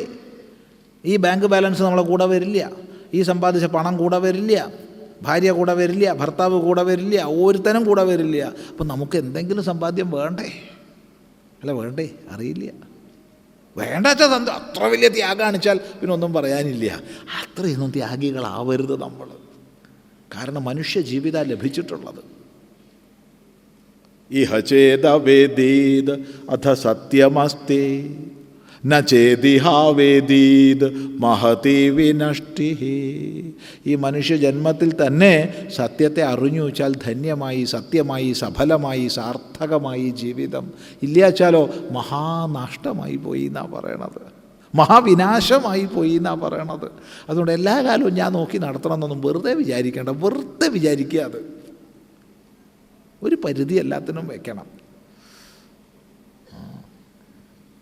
ഇന്ന് പിന്നെ ഇവിടെ ഉള്ളവരെ കുറിച്ചല്ല പറയണത്, പൊതുവേ ആരെയും കുറ്റം പറയാമെന്ന് വിചാരിക്കരുത് കേട്ടോ. ഇപ്പോൾ കുട്ടീനെയൊക്കെ നോക്കാൻ ഒരാളെ പുറത്തുനിന്ന് ഏർപ്പാടാക്കുകയാണെങ്കിൽ കൊടുക്കേണ്ടതിനേക്കാൾ ലാഭമാണ് അച്ഛനും അമ്മയും വീട്ടിൽ ഇരിക്കുക പറഞ്ഞ. ഇതിന് വയസ്സായ അച്ഛനും അമ്മയും വേണം. അതെ, ഇവരെ തൊഴിലതാ. കാരണം അതിനേക്കാൾ റേറ്റ് കൊടുക്കണം വേറെ ആളെ വയ്ക്കുകയാണെങ്കിൽ. അതിനേക്കാൾ റേറ്റ് ആ വീട് നോക്കാൻ വേറെ ആളെ ഏർപ്പാടാക്കണമെങ്കിൽ. അതുകൊണ്ട് മിക്കവാറും നമ്മുടെ വീടുകൾ 2 വൃദ്ധന്മാരിങ്ങനെ നിരങ്ങണ വീടുകളാണ്. അവർ കാവൽക്കാരാ വീടിൻ്റെ. അങ്ങനെ കാറ്റ് പോകട്ടോ. പോകുമ്പോൾ കണക്കൊക്കെ എടുത്തു നോക്കുമ്പോൾ ഞാനൊന്നും സമ്പാദിച്ചിട്ടില്ലല്ലോ. അതുകൊണ്ട് ഓർമ്മിച്ചാൽ നല്ലത്. അല്ല, ഓർമ്മിച്ചാൽ നല്ലത്, അത്രയേ ഉള്ളൂ. അല്ലാതെ വേറെ കുഴപ്പമൊന്നുമില്ല. അതുകൊണ്ട് പറയാനുള്ളത് എന്താണെന്ന് ചോദിച്ചാൽ, ഈ മസാലേൻ്റെ ഉള്ളിലിരുന്ന് ആത്മവിചാരം ചെയ്യാമെന്നൊന്നും വിചാരിക്കേണ്ട. ഏകാന്തത്തിൽ പോകണം, അതിനനുകൂലമായ സാഹചര്യങ്ങളിൽ പോകണം. ഇപ്പോൾ കാട്ടിലെല്ലാവരും പോകണമെന്ന് പറയില്ല, ഏതെങ്കിലും ചില ആശ്രമങ്ങളിലേക്കൊക്കെ ഒന്ന് മാറുക. അല്ലെങ്കിൽ നമുക്ക് കൂടുതൽ മറ്റ് ഈ വ്യവഹാരങ്ങളുടെ കൊളുത്തുകൾ ഇപ്പോൾ ഇവിടെ നമ്മൾ ഇരിക്കാച്ചുള്ളൂ. എന്താ ചിദാനന്ദപുരസ്വാമിയുടെ വേദാന്ത വിചാരം നല്ലതാട്ടോ. അപ്പോൾ എന്തായി, 6 മണിക്ക് തുടങ്ങി 7 നിർത്തണില്ല, 7:45 സ്വാമി നിർത്തണില്ല, 8 നിർത്തണില്ല, കൊളുത്ത് ഇങ്ങനെ വരികയായി. 7:50 ആകുമ്പോഴത്തേക്കന്നെ അങ്ങനെ. അതെ, പിന്നെ കഴിഞ്ഞ ദിവസങ്ങളിലൊക്കെ 8 മണി കറക്റ്റ് നിർത്തിയിട്ടുണ്ട്. കൃത്യനിഷ്ഠുണ്ട്, നല്ല സ്വാമി അത് കേട്ടോ, നല്ല ആൾ. 8 മണിക്ക് നിർത്തണില്ല, 8:30 നിർത്തണില്ല. എന്താ സ്ഥിതി ഉണ്ടാവുക പറയൂ? ഇപ്പോൾ വീട് അവിടെ അത്, ഇവിടെ അത് പറഞ്ഞു വെച്ചിട്ടുണ്ട്, ഇവിടെ അത് പറഞ്ഞിട്ട്. അതെ, സ്വാഭാവികമായിട്ട് ഇവർ ആരെയും കുറ്റം പറഞ്ഞിട്ട് കാര്യമില്ല. നമ്മളൊക്കെ അങ്ങനെ വ്യവഹാരത്തിൽ ഏർപ്പെട്ടിരിക്കുക ലോകത്തിൽ. അതുകൊണ്ടാണ് പറഞ്ഞത്, വിചാരദശയിൽ, സാധനാദശയിൽ ചില അനുകൂല സാഹചര്യങ്ങളെ നേടണം, നിർബന്ധമാണ്. അപ്പം മറ്റൊരു കൊളുത്തും ഇല്ലാതെ നമുക്ക് കഴിയാൻ സാധിക്കണം. നിശ്ചിത സമയങ്ങളെങ്കിലും അതെല്ലാ ഗൃഹസ്ഥന്മാരും ശീലിക്കുക. എല്ലാ ഗൃഹസ്ഥന്മാരും മാസത്തിൽ 1-2 ദിവസമെങ്കിലും മറ്റ് മസാലയിൽ നിന്നൊക്കെ ഒന്ന് മാറി ഏതെങ്കിലും ആശ്രമങ്ങളിലോ അല്ലെങ്കിൽ ഏകാന്തവാസത്തിന് ഉതകുന്ന സ്ഥലങ്ങളിലോ, വല്ല കാട്ടിലോ വല്ല മേട്ടിലോ വല്ല ഗുഹയിലോ വല്ല പുഴയുടെ തീരത്തോ എവിടെ അനുകൂലം വെച്ചാൽ അവിടെ പോയിട്ട് ഇതിലൊക്കെ മാറണം. അപ്പം മൊബൈൽ ഫോണൊക്കെ ഒന്നാണ്ട് മാറ്റി വയ്ക്കുക ആ ദിവസങ്ങളിൽ. എന്നിട്ട് ഒരു 2 ദിവസം അല്ല, വേണച്ചാൽ മതി കിട്ടുമോ, വേണ്ടച്ചാൽ വേണ്ട. അതുകൊണ്ട് വനേഷു, വനങ്ങളിൽ വിജിതാത്മപദസ്വരൂപം സമ്യക് വിമൃശന്തി. വിജിതാത്മപദസ്വരൂപം, വിജിതമായിരിക്കുന്ന ആത്മസ്വരൂപത്തെ സംബന്ധിച്ച്, വിശേഷേണ ജിതമായിരിക്കുന്ന സാക്ഷാത്കൃതമായിരിക്കുന്ന ആത്മസ്വരൂപത്തെ സംബന്ധിച്ച് വിമർശന്തി, വിചാരവിമർശം ചെയ്യുന്നു. ആരോടുകൂടെ? ഈ പറഞ്ഞ ലക്ഷണങ്ങളോ ഒത്തവരോടുകൂടെ. അല്ലാണ്ട് വെറുതെ അവിടെ പോയിട്ട് ഏകാന്തത്തിൽ പോയിട്ട് മേപ്പോട്ടൊക്കെ ഇരുന്നിട്ട് കാര്യമൊന്നുമില്ല. അതിനാണ് ഇത്രയും പറഞ്ഞത്. എത്രയാ വിശേഷണം നോക്കൂ. ശാന്തൈഹി, ശാന്തന്മാരോടുകൂടെ, അനന്യമതിഭിഹി, അനന്യബുദ്ധിയോടൊത്തവരോടുകൂടെ, മധുരസ്വഭാവൈഹി, മധുരസ്വഭാവമുള്ളവരുടെ കൂടെ, ഏകത്വനിശ്ചിത മനോഭിഹി, ഏകത്വത്തെ നിശ്ചയിച്ച മനസ്സോടുകൂടിയവരുടെ കൂടെ, അപേതമോഹൈഹി, മോഹങ്ങൾ നീങ്ങിയവരുടെ കൂടെ. ഈ 5 ലക്ഷണങ്ങൾ തികഞ്ഞവരുടെ കൂടെ വേണം വിചാരവിമർശം ചെയ്യേണ്ടത്. ചിലർ തത്വവിജ്ഞാനികളായിട്ടുള്ള മഹാപുരുഷന്മാർ ധാരാളം പേരുണ്ടാവും, പക്ഷേ മധുര സ്വഭാവം ഉണ്ടാവില്ല. അവരോട് നമ്മൾ വല്ല സംശയം ചോദിച്ചാൽ കടിച്ചു കീറും. അത് പറ്റില്ല. ചിലർ മധുര സ്വഭാവമായിരിക്കും, പക്ഷേ ഉള്ളിലൊന്നും ഉണ്ടാവില്ല. അപ്പോൾ നമ്മൾ വഞ്ചിക്കപ്പെടും. ഇത് പ്രത്യേകം ശ്രദ്ധിക്കണം. അതുകൊണ്ട് ഈ 5 ലക്ഷണങ്ങളും വളരെ ശ്രദ്ധിച്ച് പഠിക്കുക. ആവർത്തിക്കുന്നില്ല. ശാന്തൈഹി, അനന്യമതിഭിഹി, മധുരസ്വഭാവൈഹി, ഏകത്വനിശ്ചിത മനോഭിഹി, അപേതമോഹൈഹി. ഈ 5 ലക്ഷണങ്ങളും തികഞ്ഞ മഹാപുരുഷന്മാരുടെ കൂടെ എന്തു ചെയ്യണം? വനേഷു, ഏകാന്തദേശങ്ങളിൽ, വിജിതാത്മപദസ്വരൂപത്തെ വിമർശം ചെയ്യുന്നു, വിചാരം ചെയ്യുന്നു. ശ്രദ്ധിക്കുക. ശാസ്ത്രേഷു സമ്യഗനിശം വിമർശന്തി ധന്യാ. ശാസ്ത്രങ്ങളിൽ, ശാസ്ത്രോപദേശങ്ങളിൽ അനിശം, നിരന്തരം വിചാരം ചെയ്യുന്നു. വേദാന്തശാസ്ത്രം ഏകാന്തത്തിൽ വിചാരം ചെയ്യുന്നു. ഗുരുനാഥന്മാരെ പ്രാപിച്ച്, ഈ പറഞ്ഞ ലക്ഷണങ്ങളോടുകൂടിയ മഹാപുരുഷന്മാരെ പ്രാപിച്ച് വേദാന്ത വിചാരം ചെയ്യുന്നു. ശാസ്ത്രേഷു വിമർശന്തി, ശാസ്ത്രങ്ങളിൽ വിമർശം ചെയ്യുന്നു. തച്ചിന്തനം, തത്കഥനം, അന്യോന്യം തത് പ്രബോധനം, ഏതദേക പരത്വം. ഇതാണ് ബ്രഹ്മാഭ്യാസം. അതിനെക്കുറിച്ച് തന്നെ ചിന്തിക്കുക, അതിനെക്കുറിച്ച് തന്നെ പറയുക. വേറൊരു വർത്തമാനത്തിലേക്ക് നമ്മൾ പ്രവേശിക്കുന്നില്ല. ആരെങ്കിലും വേറെ വർത്തമാനം പറഞ്ഞു വെച്ചാൽ നീ എന്താ അങ്ങനത്തെ ഒക്കെ പറയാമെന്ന് ചോദിക്കേണ്ട. അയാൾ പറഞ്ഞോട്ടെ, നമ്മൾ ഉപേക്ഷിച്ചേക്കുക. അന്യവിഷയങ്ങളിലേക്ക് നമ്മുടെ വൃത്തിയെ ആകർഷിക്കുന്ന തരം വർത്തമാനം ഒരാൾ പറയുമ്പോൾ അയാളോട് വിരോധം പറഞ്ഞ് നമ്മൾ കലുഷിതരാവേണ്ട ആവശ്യമില്ല. ഉപേക്ഷിച്ചേക്കുക, മുണ്ടണ്ട. 2 പ്രാവശ്യം അതിന് മറുപടി പറയാതിരുന്നാൽ പിന്നെ അയാൾ നമ്മളോട് പറയില്ല. അത് ശ്രദ്ധിക്കണം. നേരെ മറിച്ച് ശാസ്ത്രോക്തങ്ങളായിരിക്കുന്ന, ആത്മവിഷയകമായിരിക്കുന്ന തത്വങ്ങളെ വിചാരം ചെയ്യുക, പറയുക, കേൾക്കുക, അതിൽ താല്പര്യം കൂടുതൽ വളർത്തുക. ഇത് ശ്രദ്ധിക്കേണ്ടതാണ്. അങ്ങനെ ഏകാന്തത്തിൽ വിമർശം ചെയ്യുന്നു ധന്യന്മാർ. അവരാണ് ധന്യന്മാർ. എപ്പോഴാണ് വിചാരം ചെയ്യണത്? അനിശം, നിരന്തരം നല്ലപോലെ വിചാരം ചെയ്യുന്നു. ഈ വിചാരത്തിലൂടെ മാത്രമേ ആത്മബോധത്തിലേക്ക് നമുക്ക് ഉയരാൻ സാധിക്കൂ. ശ്രദ്ധിക്കുക. ആശയം വ്യക്തമാണല്ലോ. വളരെ പ്രധാനപ്പെട്ട ശ്ലോകമാണ്. സാധകൻ്റെ ജീവിതത്തിൽ വളരെ വളരെ പ്രധാനപ്പെട്ട ഒരു ശ്ലോകമാണിത്. ശാന്തൈരനന്യമതിഭിർമധുരസ്വഭാവൈഃ ഏകത്വനിശ്ചിതമനോഭിരപേതമോഹൈഃ സാകം വനേഷു വിജിതാത്മപദസ്വരൂപം ശാസ്ത്രേഷു സമ്യഗനിശം വിമൃശന്തി ധന്യാ. ഇതാണ് ധന്യന്മാരെ വർണ്ണിക്കുന്ന 8 ശ്ലോകങ്ങൾ. ഇപ്പോൾ ധന്യാഷ്ടകം എന്ന് പറയുന്ന ഭാഗം കഴിഞ്ഞു. എന്നാൽ ഇതിനോട് ചേർന്ന് 2 ശ്ലോകങ്ങൾ കൂടി പഠിക്കപ്പെടുന്നുണ്ട്. അപ്പോൾ ധന്യശതകം ദശകമായില്ലേന്ന് ചോദിച്ചാൽ ദശകമായി. എന്നാലും ധന്യന്മാരാരെന്ന് പറയുന്ന ശ്ലോകങ്ങൾ കഴിഞ്ഞു. ഇനി അതുമായിട്ട് ബന്ധപ്പെട്ട് മറ്റ് 2 ശ്ലോകങ്ങൾ കൂടി പ്രചരിതമാണ്. അഹിമിവ ജനയോഗം സർവദാ വർജയേദ്യ കുണപമിവ സുനാര്യം ത്യക്തു കാമോ വിരാഗീ വിഷമിവ വിഷയാൻ യോ മന്യമാനോ ദുരന്താൻ ജയതി പരമഹംസോ മുക്തിഭാവം സമേതി. ധന്യന്മാരെന്നുള്ള പ്രയോഗം കഴിഞ്ഞു. ഇത് പറയാ. ജയതി, ജയിക്കുന്നു. ആരാണ് ജയിക്കണത്? അഹിമിവ ജനയോഗം സർവദാ വർജയേദ്യ കുണപമിവ സുനാര്യം ത്യക്തു കാമോ വിരാഗീ വിഷമിവ വിഷയാൻ യോ മന്യമാനോ ദുരന്താൻ ജയതി പരമഹംസോ മുക്തിഭാവം സമേതി. സ പരമഹംസ, ആ പരമഹംസൻ മുക്തിഭാവം സമേതി, മുക്തിഭാവത്തെ പ്രാപിക്കുന്നു, മുക്തനായി ഭവിക്കുന്നു. ആ പരമഹംസൻ മുക്തനായി ഭവിക്കുന്നു.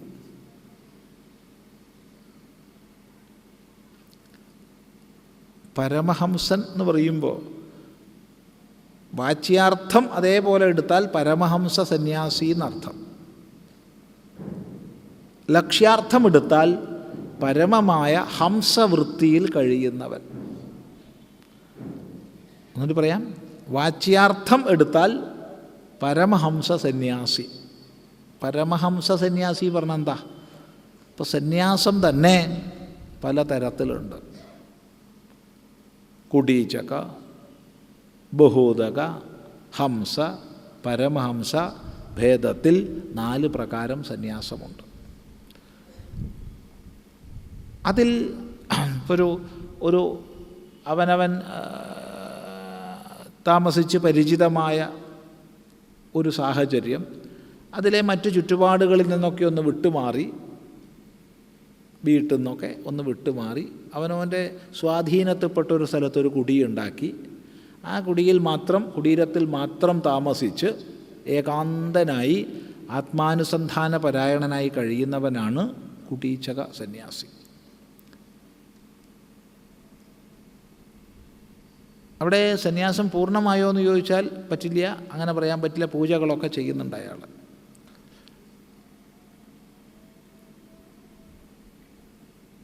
പൂർണ്ണമായി അഗ്നിക്രിയയെ ഉപേക്ഷിച്ചിട്ടില്ല.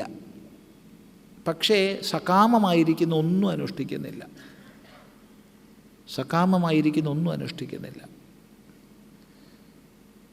ബഹൂദകൻ എന്ന് പറയുമ്പോൾ അനേക സ്ഥാനങ്ങളിൽ പോയി ഭിക്ഷയാചിച്ച് അതുകൊണ്ട് കഴിയുന്നു, ഒരു സ്ഥലത്ത് താമസിക്കുന്നു. ബഹൂദകൻ അയാളും ദണ്ഡം പരിത്യജിച്ചിട്ടില്ല. താൻ ബ്രാഹ്മണ വൃത്തിയിൽ കഴിഞ്ഞവനാണെന്ന അഭിമാനം ഉപേക്ഷിച്ചിട്ടില്ല. ഇതിന് ഉപരിയാണ്, അല്ലെങ്കിൽ ഇതിൽ നിന്ന് ഭിന്നമാണ് ഹംസ. അവിടെ ഒരു സ്ഥലത്ത് താമസിക്കുന്നില്ല, അഗ്നിക്രിയ ചെയ്യുന്നില്ല, ഭിക്ഷാടനം ചെയ്യുന്നു. എങ്കിൽ തന്നെ ദണ്ഡം ഉപേക്ഷിക്കുന്നില്ല. ദണ്ഡത്തെ സാക്ഷിയാക്കിയിട്ട് പൂജകൾ ചെയ്യുന്നു. ദണ്ഡത്തെ സാക്ഷിയായി ഇഷ്ടദേവതാ പൂജകളും മറ്റും ചെയ്യും. കയ്യിൽ ദണ്ഡമുണ്ടാവും. പരമഹംസൻ എന്ന് പറയുമ്പോൾ ഈ ദണ്ഡവും ഉപേക്ഷിക്കുന്നു. ദണ്ഡം ഉപേക്ഷിച്ചു, ശിഖ ഉപേക്ഷിച്ചു, യജ്ഞോപവീതം ഉപേക്ഷിച്ചു. അങ്ങനെ സർവ കർമാധികാരവും ഉപേക്ഷിച്ച് അനികേതനായി കഴിയുന്നു. സദാ ആത്മാനുസന്ധാനം മാത്രം. ആ ഒരു സന്യാസിയാണ് പരമഹംസ സന്യാസി. ഇതാണ് വാച്യാർത്ഥമെടുത്താൽ. ഇനി ലക്ഷ്യാർത്ഥമെടുത്താൽ പരമമായ ഹംസവൃത്തിയിൽ കഴിയുന്ന ആൾ, അയാൾ ഗൃഹസ്ഥനായാലും കൊള്ളാം, വാനപ്രസ്ഥനായാലും കൊള്ളാം, ബ്രഹ്മചാരി ആയാലും കൊള്ളാം, സന്യാസി ആയാലും കൊള്ളാം, പരമഹംസനാണ്. അതെന്താണ് ഹംസവൃത്തി? നീരക്ഷീര വിവേകം. വെള്ളവും പാലും കലർന്ന മിശ്രത്തിൽ നിന്ന് പാല് മാത്രം സ്വീകരിക്കുന്ന വൃത്തിയാണ് ഹംസവൃത്തി. ഇതുപോലെ ഈ ലോകത്തിൻ്റെ എല്ലാ ഭാവങ്ങളുടെ മധ്യത്തിൽ ജീവിച്ചാലും കേവലമായിരിക്കുന്ന സത്തത്വത്തെ മാത്രം അനുസന്ധാനം ചെയ്ത് ഗ്രഹിച്ച് കഴിയുന്ന ജീവിതവൃത്തിയാണ് ഹംസവൃത്തി, പരമമായ ഹംസവൃത്തി. ഈ ഹംസവൃത്തിയിൽ കഴിയുന്നവനാകാം ഇവിടെ പരമഹംസൻ. ഇങ്ങനെയുള്ള പരമഹംസൻ മുക്തിഭാവം സമേതി, മുക്തിഭാവത്തെ പ്രാപിക്കുന്നു. ശ്രദ്ധിക്കുക. അവനാണ് വിജയിക്കുന്നത്. ജയതി പരമഹംസോ, അവൻ ശോഭിക്കുന്നു. ജയതി ശോഭിക്കുന്നു, വിജയിക്കുന്നു. എങ്ങനെയുള്ള പരമഹംസൻ? അഹിമിവ ജനയോഗം സർവദാ വർജയേദ്യഃ. നമ്മളൊരു വഴിക്ക് നടക്കുമ്പോൾ അഹിയെ കണ്ടു, അഹി പാമ്പ്. അപ്പോൾ കാല് പിൻവലിച്ചു. പാമ്പിനോട് അകന്ന് നിൽക്കാൻ നമുക്ക് സ്വാഭാവികമായിട്ട് വാസനയുണ്ട്. പാമ്പാണല്ലോ എന്ന് മനസ്സിലാക്കിയപ്പോൾ പിടിക്കാൻ നോക്കിയത് വേർപിരിച്ചു, ചവിട്ടാൻ നോക്കിയത് പിന്നോട്ടെടുത്തു. പാമ്പിൻ്റെ സംഘം നമ്മൾ അകറ്റുന്നു. അഹിമിവ, പാമ്പിനെ എന്ന പോലെ ജനയോഗം, ജനങ്ങളുമായിട്ടുള്ള കൂട്ടുകെട്ടിനെ യഹ വർജയേത്, ആരാണോ ഒഴിവാക്കുന്നത്.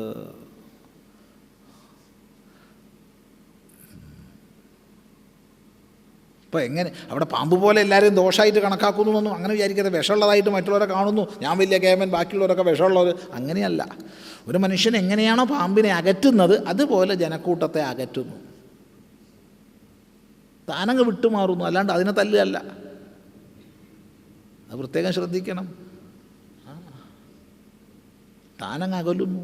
പ്രാകൃത ജനക്കൂട്ടത്തിൽ ഒരു താല്പര്യവും ഇല്ല, അഭിരുചിയില്ല, അങ്ങനെ താൻ മാറി. കുണപമിവ സുനാരിം ത്യക്തു കാമോ വിരാഗി. കുണപം ശവം, ശവത്തെ എന്ന പോലെ സുനാരി, സുന്ദരിയായ സ്ത്രീയെ ത്യക്തു കാമഹ, ഉപേക്ഷിക്കാൻ താല്പര്യമുള്ളവൻ, വിരാഗി. ഇത് പുരുഷനോട് പറയുന്നത് കൊണ്ടാകട്ടോ. കരുത് ശങ്കരാചാര്യ സ്ത്രീയെ നിന്ദിച്ചു, ശവം എന്നൊക്കെ പറഞ്ഞു, സ്ത്രീയെ ആരും പറഞ്ഞേക്കരുത്. ഇത് പുരുഷനായ ശിഷ്യനോട് ഉപദേശിക്കുന്നത് കൊണ്ടാണ്. സ്ത്രീയായ ശിഷ്യയോടാ ഉപദേശിക്കുക വെച്ചാൽ കുണപമിവ സുനരം എന്ന് പറയണം. അതെന്താ സംശയമില്ല. പുരുഷനോട് ഉപദേശിക്കുമ്പോൾ പറയേണ്ടത് സുനാര്യം, സ്ത്രീയോട് ഉപദേശിക്കുമ്പോൾ പറയേണ്ടത് സുനരം. ശവം പോലെ ഉപേക്ഷിക്കുന്നു. ശവം മനസ്സിലാവും. ഇത്ര പ്രിയപ്പെട്ട ആളായിരുന്നു എന്ന് വന്നാലും ശവമായി കഴിഞ്ഞാൽ നമ്മൾ വേഗം അകറ്റും. ഇല്ല, അങ്ങനെയല്ലേ? അങ്ങനെയല്ല. അതെ, ഈ ചില നാട്ടിലൊക്കെ, ഇവിടെ ഉണ്ടോയെന്നറിയില്ല, ഒരാൾ മരിച്ചു കഴിഞ്ഞാൽ അയാളോട് ചേർന്ന് ഇങ്ങനെ കിടക്കുന്ന ഒരു പരിപാടിയുണ്ട്. പാരലായിട്ട് ബന്ധുക്കൾ ഇങ്ങനെ കിടക്കുക, എന്നിട്ട് കരയുക. നല്ല കാലത്തിന് കമിഴ്ന്ന് കിടന്നാൽ കരയുക. അതുകൊണ്ട് എന്താ ചെയ്യണമെന്നുള്ള ബാക്കിയുള്ളവർ കാണുന്നില്ല. ഏതായാലും അങ്ങനെ കിടക്കുക ആട്ടുക ഒരു സ്ഥലത്ത്. ഇപ്പോൾ മരിച്ച ആൾ ശവം അങ്ങനെ ഉണ്ട്, അപ്പുറം അപ്പുറം ഭാര്യ, കുട്ടികൾ ഒക്കെ അടുത്ത ആൾക്കാർ ഇങ്ങനെ കിടക്കുക, കരയുകയാണ്. അപ്പോൾ ശവം എടുക്കേണ്ട നേരായി. ശവം എടുക്കേണ്ട കഥയല്ല, ഉണ്ടായിട്ടുള്ളതാണ്. ശവം എടുക്കേണ്ട നേരായപ്പോൾ അതിനുള്ള ആൾക്കാരൊക്കെ വന്നു. ചില നാട്ടു പ്രമാണിമാരൊക്കെ ഉണ്ടാവുമല്ലോ, അങ്ങനെ എല്ലാത്ത കല്യാണം, മരണം, അതിനൊക്കെ ചില പ്രമാണിമാരുണ്ടാവും. ഇല്ലേ? ഉണ്ടാവില്ലേ? ഞാൻ ആ ഗേമൻ എന്നൊക്കെ പറഞ്ഞിട്ട് ഞാൻ അതൊക്കെ എത്ര ചെയ്തതാ എന്നൊക്കെയുള്ള മട്ടിൽ ധാരാളം പേരുണ്ടാവും. എല്ലാ നാട്ടിലും ഉണ്ടാവും അങ്ങനെ. അപ്പോൾ അങ്ങനെ 2-3 പേരും ഈ പറഞ്ഞ ആൾക്കാരൊക്കെ കൂടി ശവം എടുക്കാൻ വന്നു. അപ്പോൾ ഉടനെ ഇവർ കെട്ടിപ്പിടിച്ച് ഒറ്റക്കരച്ചില്ല. അപ്പോൾ ഈ പ്രമാണി പറഞ്ഞു, ഇത്ര ദുഃഖമാണോ നിങ്ങൾക്ക്? എന്നാൽ ഞങ്ങൾ കൊണ്ടുപോകണില്ല. അയ്യോ കൊണ്ടുപോയിക്കോളീ എന്ന് പറഞ്ഞിട്ടാണ് പിന്നെ കരയണത്. ഇത്രയേ ഉള്ളൂ. ഇതാ സത്യം. അപ്പം എൻ്റെ പ്രിയപ്പെട്ട ഭർത്താവായിരുന്നു, എൻ്റെ പ്രിയപ്പെട്ട അച്ഛനായിരുന്നു, ഒക്കെ ആയിരുന്നു ഭൂതകാലക്രിയ. ഇപ്പം അല്ല. ഇപ്പം എന്താണ്? കുണപം. ഇപ്പം ശവമാണ്. അപ്പം അതിനകറ്റണം. ഭാര്യ ബിഭ്യതി തസ്മിൻ കായേ. ഭാര്യമാർ പോലും പേടിക്കുകയാണ് ആ ശരീരത്തിൽ. അവിടെ ബിഭ്യതി പറഞ്ഞത് ശ്രദ്ധിക്കേണ്ടതാണ്. ബഹുവചന പ്രയോഗ. ഭാര്യാഹ, ഭാര്യമാർ ഭയപ്പെടുന്നു. ഒരാൾ ഭയപ്പെടുകയാണെന്ന് വെച്ചാൽ വിരോധമില്ല, എല്ലാ ഭാര്യമാരും ഭയപ്പെടുന്നു. അതതിൻ്റെ സ്വഭാവം. അങ്ങനെ ശവത്തെ പോലെ സുനാരിയെ അഥവാ സുനരനെ, സുന്ദരനെ അല്ലെങ്കിൽ സുന്ദരിയെ, ഇതര ലിംഗത്തെ സ്ഥാപിച്ചോളാം. ത്യക്തുകാമോ വിരാഗി. അവിടെ സ്ത്രീയാണെങ്കിൽ ത്യക്തുകാമാക്കണം. അത്രയേ ഉള്ളൂ. അങ്ങനെ വിരക്തിയോടുകൂടി വിഷമിവ വിഷയാൻ, വിഷയങ്ങളെ വിഷം എന്ന പോലെ കണക്കാക്കുകയാണ്. സകല വിഷയങ്ങളെയും വിഷമെന്ന പോലെ കണക്കാക്കുന്നു. യോ മന്യമാനഃ ദുരന്താൻ. അവിടെ വിഷയത്തെ വിശേഷിപ്പിച്ചത് ദുരന്താൻ എന്നാണ്. ദുരന്തങ്ങൾ. നമ്മൾ വിഷയങ്ങളെ നമ്മൾ കണക്കാക്കുന്നത് വളരെ പ്രിയപ്പെട്ടതായിട്ടാണ്. പക്ഷേ ഇവിടെ നമുക്ക് ആചാര്യൻ പറഞ്ഞു തരികയാണ്, ദുരന്തങ്ങളാണ് ഈ വിഷയങ്ങൾ കിട്ടുമോ, അതിൽ പെട്ടതാ. അങ്ങനെ ദുരന്തങ്ങളായിട്ട് ഈ വിഷയങ്ങളെ വിഷം എന്ന പോലെ കണക്കാക്കി ജീവിക്കുന്ന പരമഹംസൻ ജയതി, അയാൾ ജയിക്കുന്നു. എങ്ങനെ ജയിക്കുന്നു? മുക്തിഭാവം സമേതി, അയാൾ മുക്തിഭാവത്തെ പ്രാപിക്കുന്നു. ഏതായാലും നല്ലതുപോലെ വിചാരം ചെയ്യാം.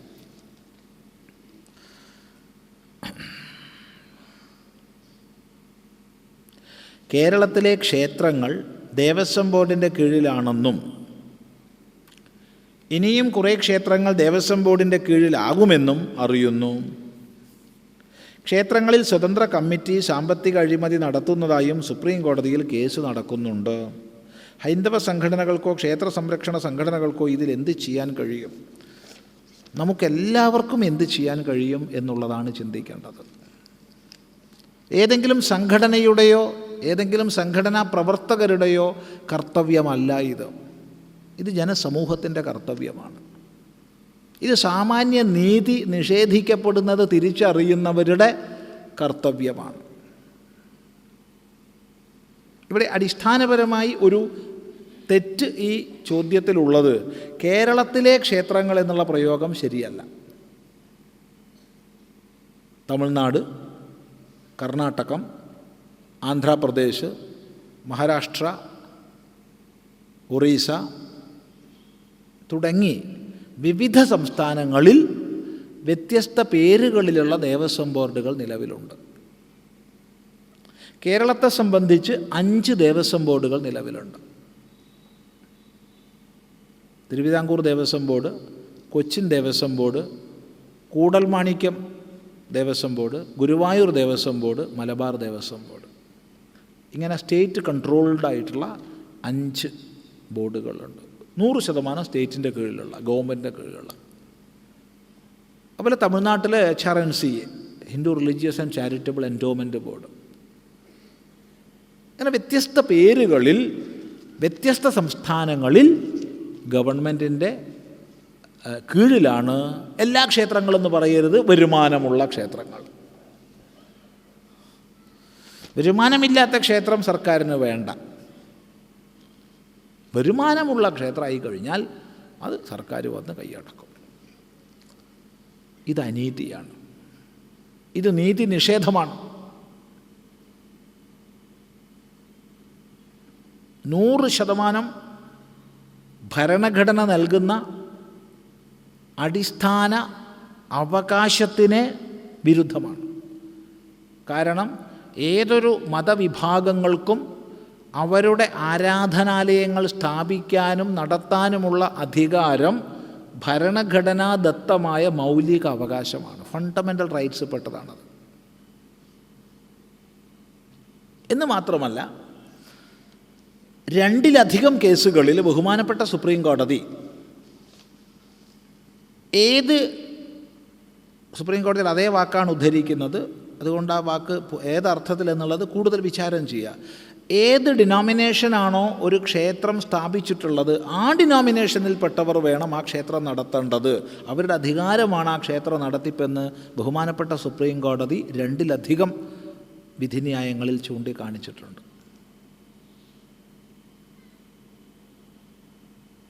ക്ഷേത്രങ്ങളുടെ എല്ലാ അഭിവൃദ്ധിക്കും അനിവാര്യമായിട്ടുള്ളത് കംപ്ലീറ്റ് ഡീപൊളിറ്റിസൈസേഷൻ ഓഫ് ടെമ്പിൾ അഡ്മിനിസ്ട്രേഷൻ എന്ന് ബഹുമാനപ്പെട്ട കേരള ഹൈക്കോടതി നിർദ്ദേശിച്ചിട്ടുണ്ട്.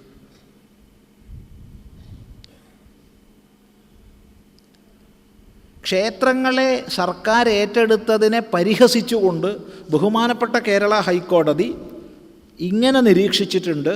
അതുകൊണ്ട് ചിദാനന്ദപുരസ്വാമി തർജ്ജമ ചെയ്യുന്നില്ല, ഇംഗ്ലീഷ് അറിയുന്നവരാണല്ലോ ഭൂരിഭാഗം പേരും. ക്ഷേത്രങ്ങൾ ഏറ്റെടുക്കുന്നതിലൂടെ the government has stepped in to the shoes of ooralans എന്ന് ബഹുമാനപ്പെട്ട കേരള ഹൈക്കോടതിയുടെ വാക്കാണിത്. ക്ഷേത്രങ്ങൾ ഏറ്റെടുക്കുന്നതിലൂടെ കേരള സർക്കാർ ചെയ്തത്, ഗവൺമെൻറ് ചെയ്തത്, the state government has stepped in to the shoes of ooralans എന്നാണ്.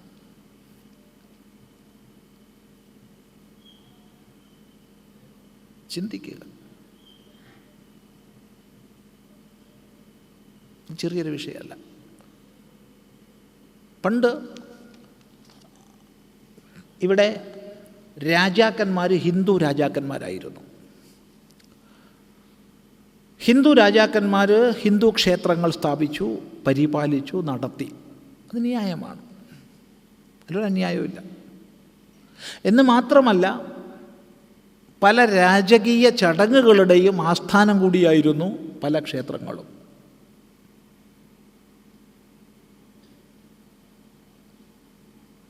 പല ക്ഷേത്രങ്ങളും രാജകീയ ചടങ്ങുകളുടെ ആസ്ഥാനമായിരുന്നു. ചിദംബരം തുടങ്ങിയവ വലിയ ഉദാഹരണമാണ്. ശ്രീരംഗം, ചിദംബരമൊക്കെ വലിയ ഉദാഹരണമാണ്.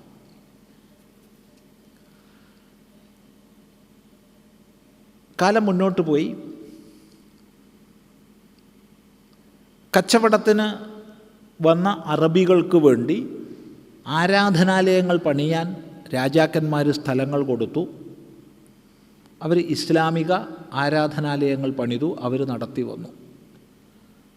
കച്ചവടത്തിന് വന്ന പോർച്ചുഗീസുകാർ, ഡച്ചുകാർ, ഫ്രഞ്ചുകാർ, ബ്രിട്ടീഷുകാർ എന്ന് വേണ്ട യൂറോപ്യൻസ് എന്ന് മൊത്തത്തിൽ പറയാം, വന്നപ്പോൾ അവർക്കും പല പല സ്ഥാനങ്ങൾ കൊടുത്തു. പിന്നീട് അവർ അധികാരികളായി മാറി. ധാരാളം ഭൂമികൾ അവർ സ്വന്തമാക്കി മതസ്ഥാപനങ്ങൾ പണിതു. അത് അവരുടെ മതവിഭാഗക്കാർ തന്നെ നടത്തിയും വന്നു. കാലഗതി മുന്നോട്ട് പോകുമ്പോൾ രാജാക്കന്മാരെ കൂടാതെ വലിയ വലിയ തറവാടുകൾ, ക്ഷേത്രങ്ങൾ സ്ഥാപിച്ചു, അത് നടത്തി. അതുപോലെ പള്ളികളും ഒക്കെ പലരും ആരംഭിച്ചു.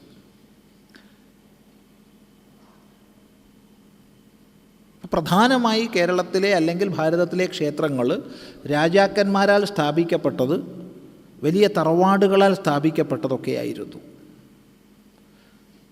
ഈ രണ്ടിനും തന്നെ അവ നടത്തുന്നതിന് വേണ്ട ഭൂമി അവർ നീക്കി വച്ചിരുന്നു. ക്ഷേത്ര നടത്തിപ്പിന് വേണ്ട ഭൂമി ക്ഷേത്ര സംസ്ഥാപകർ നീക്കി വച്ചിരുന്നു. അങ്ങനെ ആ ഭൂമിയിൽ നിന്നുള്ള വരുമാനം, പിന്നെ രാജാക്കന്മാരെ സംബന്ധിച്ച് രാജാക്കന്മാർ അതിലേക്ക് കൊടുക്കുന്ന ഫണ്ട്, ഇതെല്ലാം ചേർന്നാണ് ക്ഷേത്രങ്ങൾ നടന്നു വന്നത് ഭംഗിയായിട്ട്. കാലഗതി മുന്നോട്ട് പോയി. ബ്രിട്ടീഷുകാർ ഏറെക്കുറെ ഭാരതത്തിൻ്റെ ഭൂരിഭാഗവും അടക്കി ഭരിച്ചു. ചില നാട്ടുരാജ്യങ്ങളും ചില ഫ്രഞ്ച് കോളനികളും ഒക്കെ ഒഴിച്ചുള്ള മുഴുവൻ പ്രദേശവും ബ്രിട്ടീഷ് ആധിപത്യത്തിൽ വന്നു. ഈ സമയത്ത് സ്വാഭാവികമായും ക്ഷേത്രഭൂമികളും ബ്രിട്ടീഷ് ആധിപത്യത്തിൽ വന്നു. അവർ ഒരു നല്ല കാര്യം ചെയ്തു. ഈ ക്ഷേത്രഭൂമികളുടെ മാനേജ്മെൻറ്റിന് വേണ്ടി പ്രത്യേകം വിഭാഗം രൂപീകരിക്കുകയും നിയമനിർമ്മാണം ഉണ്ടാക്കുകയും ഈ ക്ഷേത്രഭൂമി ഒരിക്കലും അന്യാധീനപ്പെടരുത് എന്നുള്ളതുകൊണ്ട് ക്ഷേത്രേശനെ മൈനറായും ക്ഷേത്രഭൂമിയെ മൈനർ പ്രോപ്പർട്ടിയായും പ്രഖ്യാപിച്ചു. അതവർ നല്ല ഉദ്ദേശത്തിലാണ് ചെയ്തത്. അവർ നമ്മളെ അടക്കി ഭരിച്ചവരാണ്, നമ്മളെ ചൂഷണം ചെയ്തവരാണ്, ഇവിടുത്തെ സമ്പത്ത് മുഴുവൻ കൊള്ളയടിച്ചവരാണ്, ഒക്കെ ശരിയാണ്, അതൊക്കെ 100% ശരിയാണ്. പക്ഷേ ക്ഷേത്ര സംബന്ധിയായ അവരുടെ നിലപാടുകൾ എല്ലായിടത്തും അത്ര മോശമായിരുന്നില്ല. എന്നാൽ വളരെ മോശം ഉണ്ടായിട്ടുണ്ട്. തിരുവിതാംകൂറിലെ ക്ഷേത്രങ്ങളിൽ പലതും മൺട്രോ പിടിച്ചടക്കിയതും മറ്റുള്ള ചരിത്രങ്ങൾ മറക്കരുത്.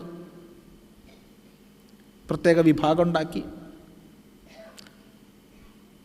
ഏതായാലും 1947 അധികാര കൈമാറ്റം നടന്നു. ഭാരത വിഭജനം നടന്നുകൊണ്ടാണെങ്കിൽ പോലും വർഷങ്ങൾ 2 കഴിഞ്ഞപ്പോൾ 1950 ജാനുവരിയോടുകൂടി പൂർണ്ണ റിപ്പബ്ലിക്കായി പ്രഖ്യാപിക്കപ്പെട്ടു. സ്വാഭാവികമായി ബ്രിട്ടീഷുകാരുടെ ക്ഷേത്രഭരണത്തിനായിക്കൊണ്ട് വ്യത്യസ്ത പ്രവിശ്യകളിൽ ഉണ്ടാക്കിയ നിയമങ്ങൾ അതുപോലെ തന്നെ നിലനിന്നു. ചെറിയൊരു ഉദാഹരണം ഈ പ്രദേശത്തുള്ളവർക്ക് എളുപ്പം മനസ്സിലാവാൻ, 950 കാലഘട്ടം വരെയും 56 കാലഘട്ടം വരെയും Madras Hindu religious and charitable endowment ബോർഡായിരുന്നു ഇവിടെ നിലവിലുണ്ടായിരുന്നത്. മദ്രാസ് നിയമം അതേപടിയായിരുന്നു. ഐക്യ കേരള രൂപീകരണത്തിന് ശേഷം പോലും ആ പേരിൽ തന്നെയായിരുന്നു ബോർഡ് നിലനിന്നത്. ഇങ്ങനെ വ്യത്യസ്ത നിയമങ്ങൾ, ബ്രിട്ടീഷുകാരുണ്ടാക്കിയ നിയമങ്ങൾക്കനുസരിച്ച് ഗവൺമെൻറ്റിൻ്റെ ഒരു വകുപ്പായിട്ടത് ക്ഷേത്രങ്ങൾ പരിപാലിക്കപ്പെട്ടു. അതിന് ഉദ്യോഗസ്ഥന്മാരും ഒക്കെ. തറവാടുകൾ നടത്തിയിരുന്ന ക്ഷേത്രങ്ങൾ ഏറെയും ഈ കാലമാവുമ്പോഴത്തേക്ക് ക്ഷയിച്ചു പോയിരുന്നു. ഏറെക്കുറെ, പൂർണ്ണമായിട്ടല്ല, എന്നാലും കഷ്ടിമുഷ്ടി നടക്കുമായിരുന്നു. എന്നാൽ തിരുവിതാംകൂറിലും കൊച്ചിയിലും ഇതല്ല സ്ഥിതി. കാരണം അവിടുത്തെ രാജാക്കന്മാർ ക്ഷേത്രഭരണത്തിന് വേണ്ട വ്യവസ്ഥകൾ കുശലതയോടുകൂടി ചെയ്തതുകൊണ്ട്, വിശേഷിച്ചും തിരുവിതാംകൂറിൽ ക്ഷേത്രങ്ങൾ അത്ര ജീർണിച്ചിരുന്നില്ല. മഹാക്ഷേത്രങ്ങളൊക്കെ അതിൻ്റെ പ്രൗഢിയിൽ തന്നെ തിരുവിതാംകൂറിൽ നിലനിന്നിട്ടുണ്ട്. എന്നാൽ ടിപ്പുവിൻ്റെ പടയോട്ടക്കാലത്തെ തുടർന്ന് തീർത്തും നിലംപരിശാക്കപ്പെട്ടത് മലബാറിലെ ക്ഷേത്രങ്ങളായിരുന്നു. കൊച്ചിയിലെ ക്ഷേത്രങ്ങൾ അങ്ങുമല്ല ഇങ്ങുമല്ല എന്നുള്ള രൂപത്തിൽ, പിന്നെ ധാരാളം സമ്പത്തുണ്ടായിരുന്ന ക്ഷേത്രങ്ങൾ അങ്ങനെയും നിലനിന്നിരുന്നു. ഇങ്ങനെ സങ്കീർണമായൊരവസ്ഥയിൽ ക്ഷേത്രങ്ങൾ സർക്കാരിൻ്റെ അധീനതയിൽ അങ്ങനെ തുടർന്നു പോന്നു. അപ്പോൾ വേറൊരു വിഷയം നമ്മൾ ശ്രദ്ധിക്കേണ്ടത്, വളരെ വരുമാനമുള്ള ക്ഷേത്രങ്ങളിൽ മാത്രമേ നേരിട്ടുള്ള എക്സിക്യൂട്ടീവ് ഓഫീസറും നേരിട്ടുള്ള ഭരണമൊക്കെ ഡിപ്പാർട്ട്മെൻറ്റ് നടത്തിയിട്ടുള്ളൂ. മറ്റതൊക്കെ ഡിപ്പാർട്ട്മെൻറ്റിൻ്റെ പേരിൽ, അത്രയേ ഉള്ളൂ. അത്ര ശ്രദ്ധയൊന്നും ഉണ്ടായിരുന്നില്ല. അങ്ങനെ കാലം മുന്നോട്ട് വന്നു. 1962 ലാൻഡ് റിഫോർമേഷൻ ആക്ട് വന്നതോടുകൂടി ക്ഷേത്രങ്ങൾക്ക് വേണ്ടി നീക്കി വച്ചിരുന്ന കൃഷിഭൂമികൾ മുഴുവൻ നഷ്ടപ്പെട്ടു. ലാൻഡ് റിഫോർമേഷൻ ആക്ടിനനുസരിച്ച് കൃഷിഭൂമി ഗവൺമെൻറ് ഏറ്റെടുക്കുമ്പോൾ കാലാനുസൃതമായ ആന്വിറ്റി പരിഷ്കരണം ചെയ്ത് കൊടുക്കണമെന്നുള്ളത് ലാൻഡ് റിഫോർമേഷൻ ആക്ട് തന്നെ ഉള്ളതാണ്. ആ ആന്വിറ്റി കാലാനുസൃതം പരിഷ്കരിക്കുന്നത് വില നിലവാര സൂചിക അനുസരിച്ച് വേണം എന്നുള്ളതും ഉണ്ട്. ഒന്നും ചിദാനന്ദപുരസ്വാമി ഒരു അക്ഷരം കൂട്ടി പറയുന്നില്ല. നിയമമുണ്ട്. ആന്വിറ്റി കൊടുത്തോ ഇല്ലയോ എന്നൊക്കെ അവിടെ നിൽക്കട്ടെ, നമുക്ക് പിന്നെ ചിന്തിക്കാം. എന്തായാലും ക്ഷേത്രങ്ങൾ നടത്താനുള്ള കൃഷിഭൂമി മുഴുവൻ നഷ്ടമായി. മുഴുവൻ ക്ഷേത്രങ്ങൾ ഈ സമയമാകുമ്പോഴത്തേക്ക് മറ്റൊരു വിഷയം നമ്മൾ മനസ്സിലാക്കേണ്ടത്, ഇവിടെ രാഷ്ട്രീയത്തിൻ്റെ ഗതിവിഗതികൾ പലത് സംഭവിച്ചു. കമ്മ്യൂണിസം സിദ്ധാന്തം എന്ന രൂപത്തിൽ നല്ലതാണെങ്കിലും പ്രയോഗമെന്ന രീതിയിൽ അപ്രായോഗികം തന്നെയായിരുന്നു. എങ്കിലും കുഴപ്പമില്ല, ഒരു സിദ്ധാന്തം എന്നുള്ള രൂപത്തിൽ നമുക്ക് സ്വീകരിക്കാം. പക്ഷേ ഇത് നടപ്പിലാക്കപ്പെട്ടപ്പോഴത്തേക്ക് ക്ഷേത്രങ്ങളൊക്കെ ഒരു അനാചാരത്തിൻ്റെ, ദുരാചാരത്തിൻ്റെ, തെറ്റായൊരു പദം നമ്മളും പ്രയോഗിക്കുകയാണ്, അന്ധവിശ്വാസത്തിൻ്റെ പദം തെറ്റാണ്. ശുദ്ധപദം അബദ്ധവിശ്വാസം എന്നാണ് വേണ്ടത്. അന്ധവിശ്വാസം എന്നുള്ള തെറ്റാ വാക്ക്, തെറ്റാന്ന് അറിഞ്ഞുകൊണ്ട് പ്രയോഗിക്കുക. അന്ധവിശ്വാസത്തിൻ്റെ എന്താ ശരിയായ വാക്ക്? അബദ്ധവിശ്വാസം. അന്ധവിശ്വാസം എന്ന് പറയരുത്.